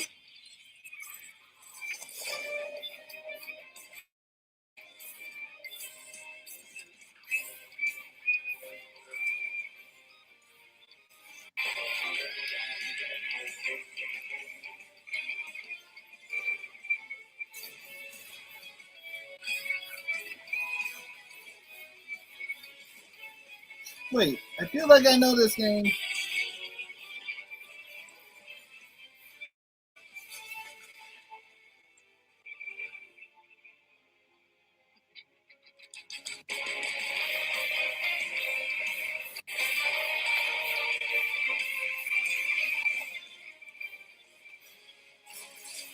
Oh, it's Spellblade!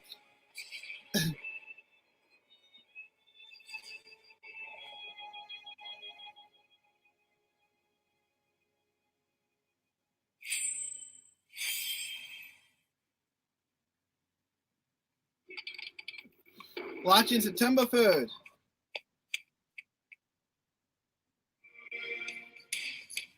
Oh, it's Game Pass.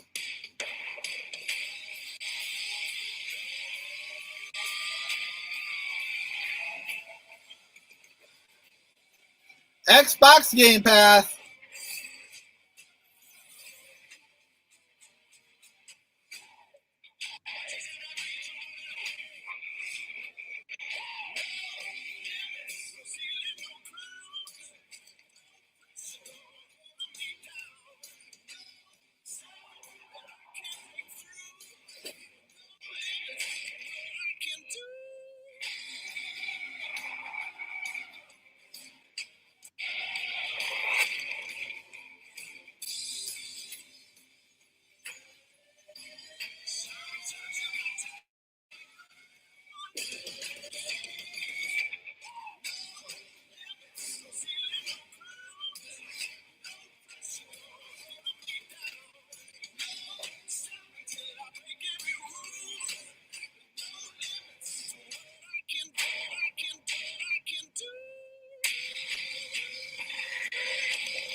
Xbox.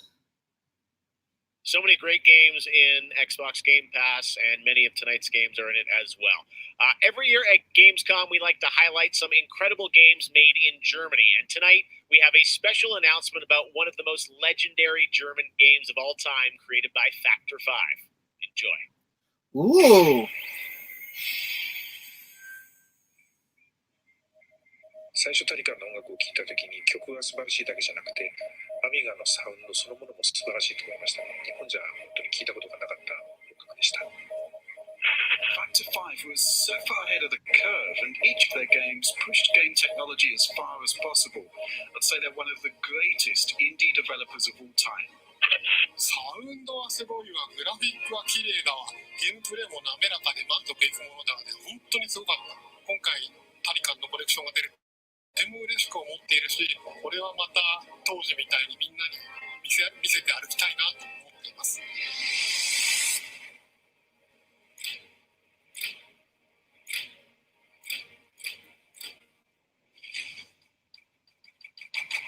This was the first game that allowed me to completely fulfill my musical vision. It defined my career, and fans have been there ever since. To this day, it's one of my proudest works. Welcome back to Toucan. Factor 5. Toucan 30th.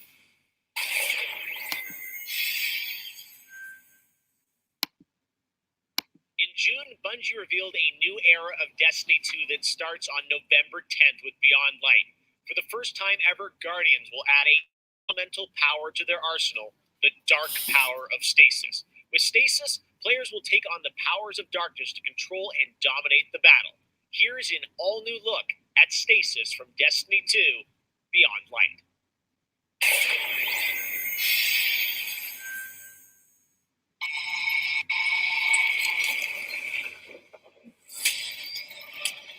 The floodgates are open. The darkness is here.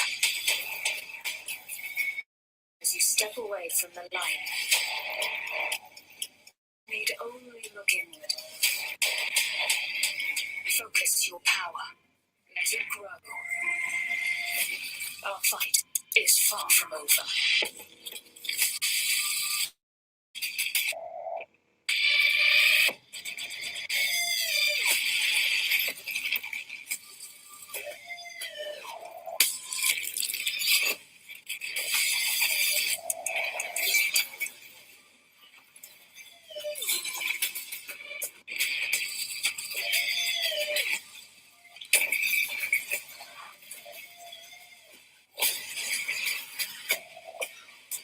Whoa! Triple kill!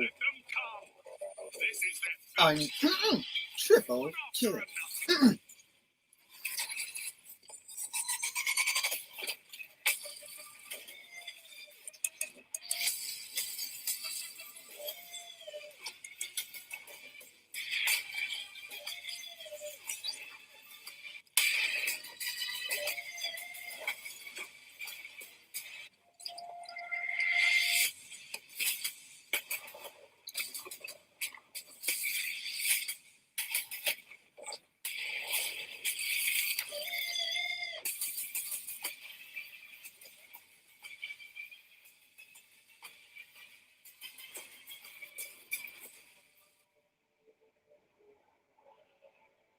November 20th, 2020.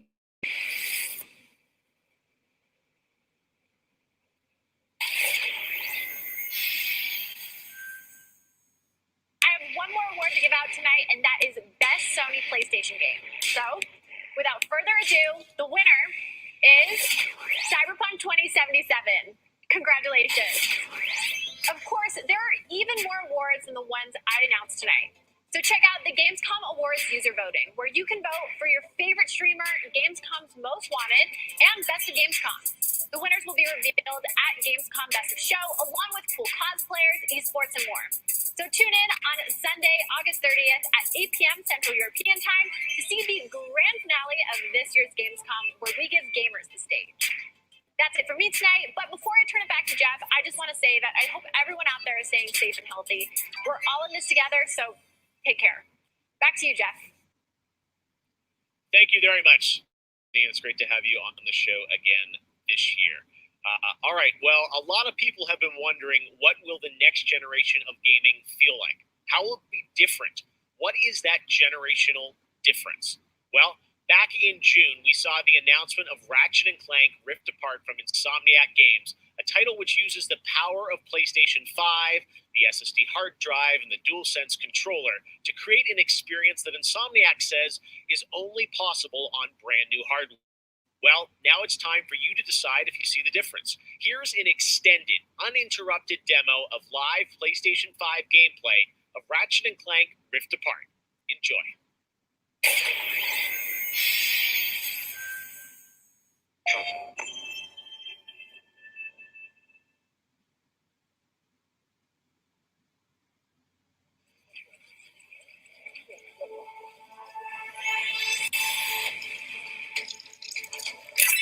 Okay, so we're gonna see more gameplay of Ratchet & Clank Rift Apart.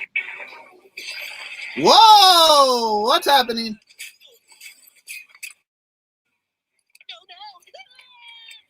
We're back. And not far from where we last saw him. We may still have time to put a stop to this.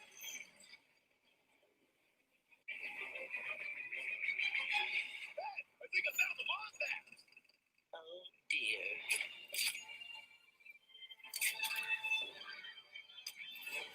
Let's show how it's done. Alright. Get out the big guns. The big guns.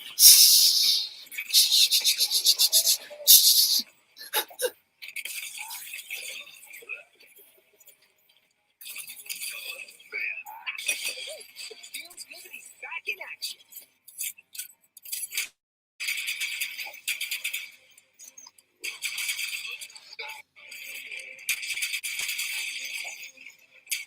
Dang, this game looks smooth. But of course, also wait until I get my hands on this myself after I hear Ethan's opinion. Now, you know what you're saying, but it's a platform of MusicClues, and I trust my friend who has more experience in the series than I do to give me the opinion on said platform. I've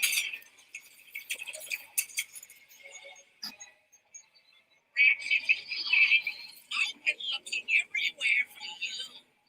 Put down the Dimensionator, Nefarious. Put down the Dimensionator. Yeah, boy. Finally be rid of the both of you. Soon, everything you see will be mine. Well, be nice. How many times have I heard that from a villain? Huge.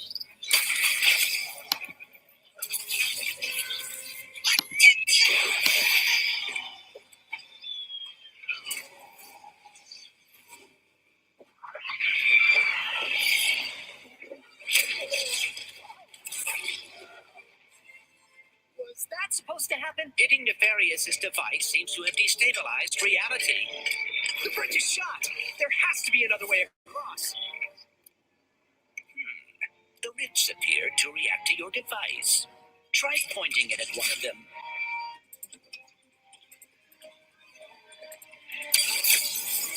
That was rather exciting. It's before Whoa! Way past cool.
kraken, or at least a very large octopus.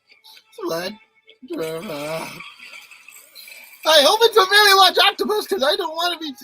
Whoa! This is just like the trailer. I will never get used to that.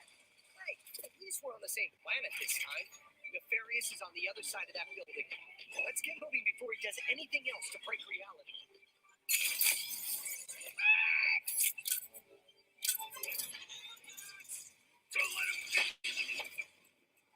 Nefarious will you resurface after all these? Just to try and take over the universe again?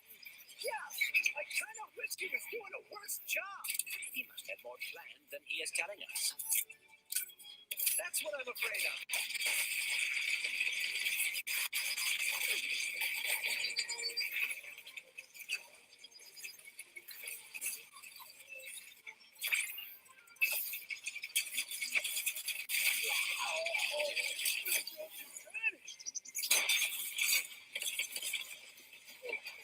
Hot dang! I wish Ethan was here.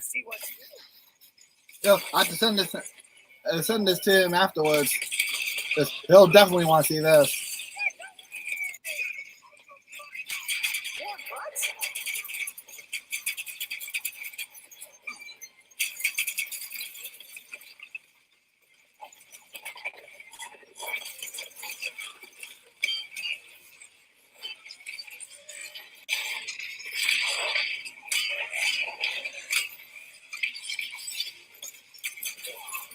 That's all of them. We have to get the Dimensionator away from Nefarious.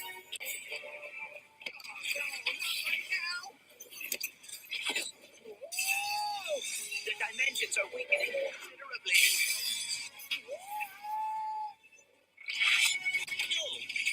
How bad is it?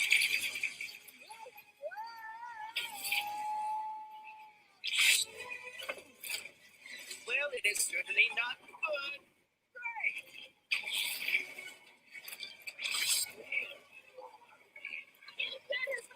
Beats me.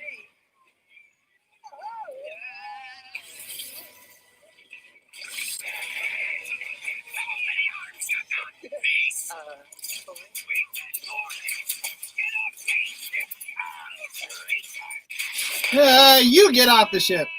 No, Clank!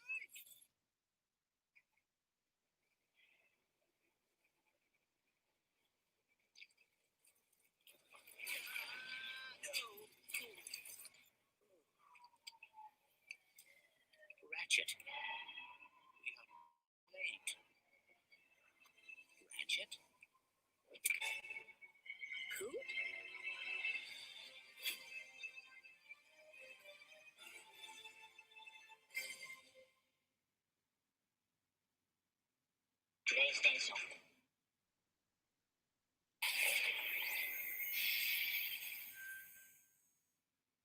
There you have it, Ratchet and Rift Apart, and now I am joined by Marcus Smith and Mike Daly from Insomniac Games. Guys, it was so great to see that long, uninterrupted demo of Rift Apart, and I have so many questions. It's amazing to see what you're doing with the power of PS5 and the SSD. Let me ask you first, Marcus, what are you able to do with Rift Apart that you haven't been able to do before in a Ratchet game because of the power of PS5? I mean, first and foremost, it's just pure horsepower enables us to fill our worlds with the kind of density and life that we've never been able to do before. More importantly, perhaps, though, is the dimensional shifting that we have going on, which uses the SSD that allows us to fling the player from planet to planet to planet lightning fast, like in way, way faster than we've ever been able to do before. Yeah, the Rift tether, we saw that in the demo. We had seen some of that in the trailer. So that's all actual gameplay. Mike, I'm curious, like how does that work as you kind of play through the game? Are there certain moments and levels where you can jump, or how do you play through that? Yeah, so in the game, there is dimensional damage spread throughout the galaxy that Ratchet and Clank have to find a way to fix. And you can find these weak points in space-time that you can pull to you with your Rift tether. It's like being able to lasso a portal. And that enables you to basically like warp across the world to find new places to discover or gain a tactical advantage in combat. Wow, yeah, I got to say, like, when you see that and you imagine the jumping from multiple worlds at instantaneously almost, and it sounds like there's no load screens throughout the entire game. That's right. We're going. That's right. Yep. Wow, all right, you guys, so confident, both of you say it. I like it. Now, let me ask you about DualSense. That's something that is a big part of PS5. I've had a chance to hands on the controller with the triggers and the haptics. How are you using that to sort of impact the gameplay of Rift Apart? So, at the heart of every Ratchet and Clank game is a powerful arsenal of weapons, just exude a ton of personality. And the DualSense is sort of like, it feels like it was made for Ratchet and Clank, just because the haptics give us a whole new layer for the weapons to express themselves. So, for example, your burst pistol, of course, it gives you like a satisfying click or kick with every bullet. But when you throw the shatter bomb, you can actually feel the energy pulsing off the grenade fade away as it gets further apart from you. Basically, the haptics are expressive enough that every weapon feels different. Tell what you're holding.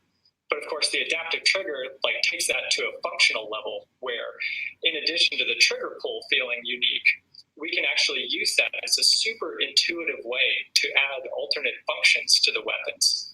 So, for example, in the demo, we've got the Enforcer, which is a double-barreled shotgun. You can pull the trigger part of the way down until you hit resistance to fire a single barrel. And then whenever you feel like it's the right time, pull it the rest of the way for a double shot. So you might be swarmed by a bunch of little enemies. You only want to waste one shot on them, and then wait a minute for even more to swarm in before finishing them off. But a big guy, you probably want to just give both barrels to right away. So there's a nice intuitive way of basically raising the skill ceiling and giving you more ways to play better. Wow, no, I'm excited to see how you guys are going to roll that out across what I'm sure are an insane, group of weapons as always.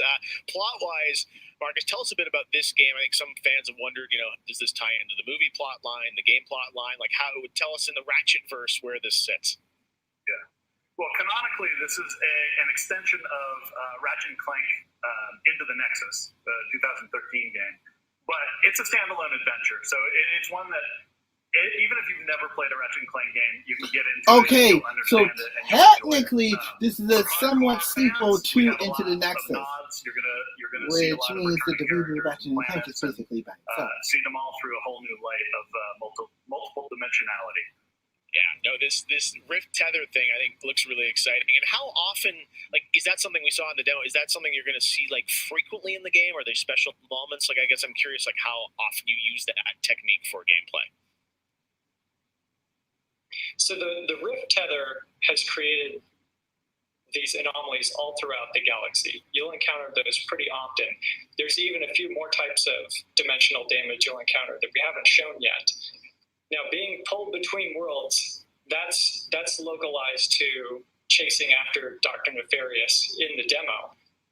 And that's sort of reserved for special moments when you really have to, when the dimensional damage really tears wide open. Well, I got to say, it looks incredible. And then at the end, we got another tease of this female Lombax. I know you guys have confirmed she is playable in parts of the game. I think everyone wants to know, though, do we have a name for her?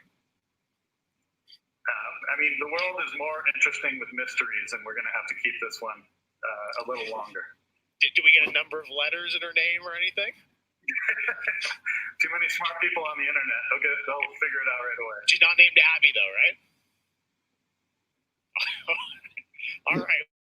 Wait and see what you guys have in store for us. I gotta say, it looks incredible. The Ratchet games are always so much fun, and as you said, when you think of guess the mystery of all that remains that a mystery. It looks really exciting. Before we go, Man, what could the name be? Everyone around the world wants to know when we're gonna get to play this game. Anything you can share with us on where you're at in development right now? Mike? So Ratchet and Clank is coming out in the PS5 launch window. So we haven't announced a specific release date yet, so stay tuned for that. What kind of window? Is it big window? So no, I'm just kidding. All right, that's all we're going to get, I'm sure. Ratchet and Clank Rift Apart coming in the launch window for PlayStation 5. Okay, so it's we're so the launch window. Across PlayStation in other words, the first year. All you've done, and we look forward to seeing more. That's still not definitive, but at least I can tell Ethan something later. Right, Marcus and Mike from Insomniac, thanks for showing us that first look at Ratchet & Clank or PlayStation 5. And that's going to do it for Opening Night Live. Thank you so much for watching from around the world, and make sure to stay tuned all weekend for more live Gamescom coverage at Gamescom.global. As for us, we'll see you later this year for the Game Awards 2020. Our team is hard at work to build a very special live show for you coming in December. We'll see you then. Good night.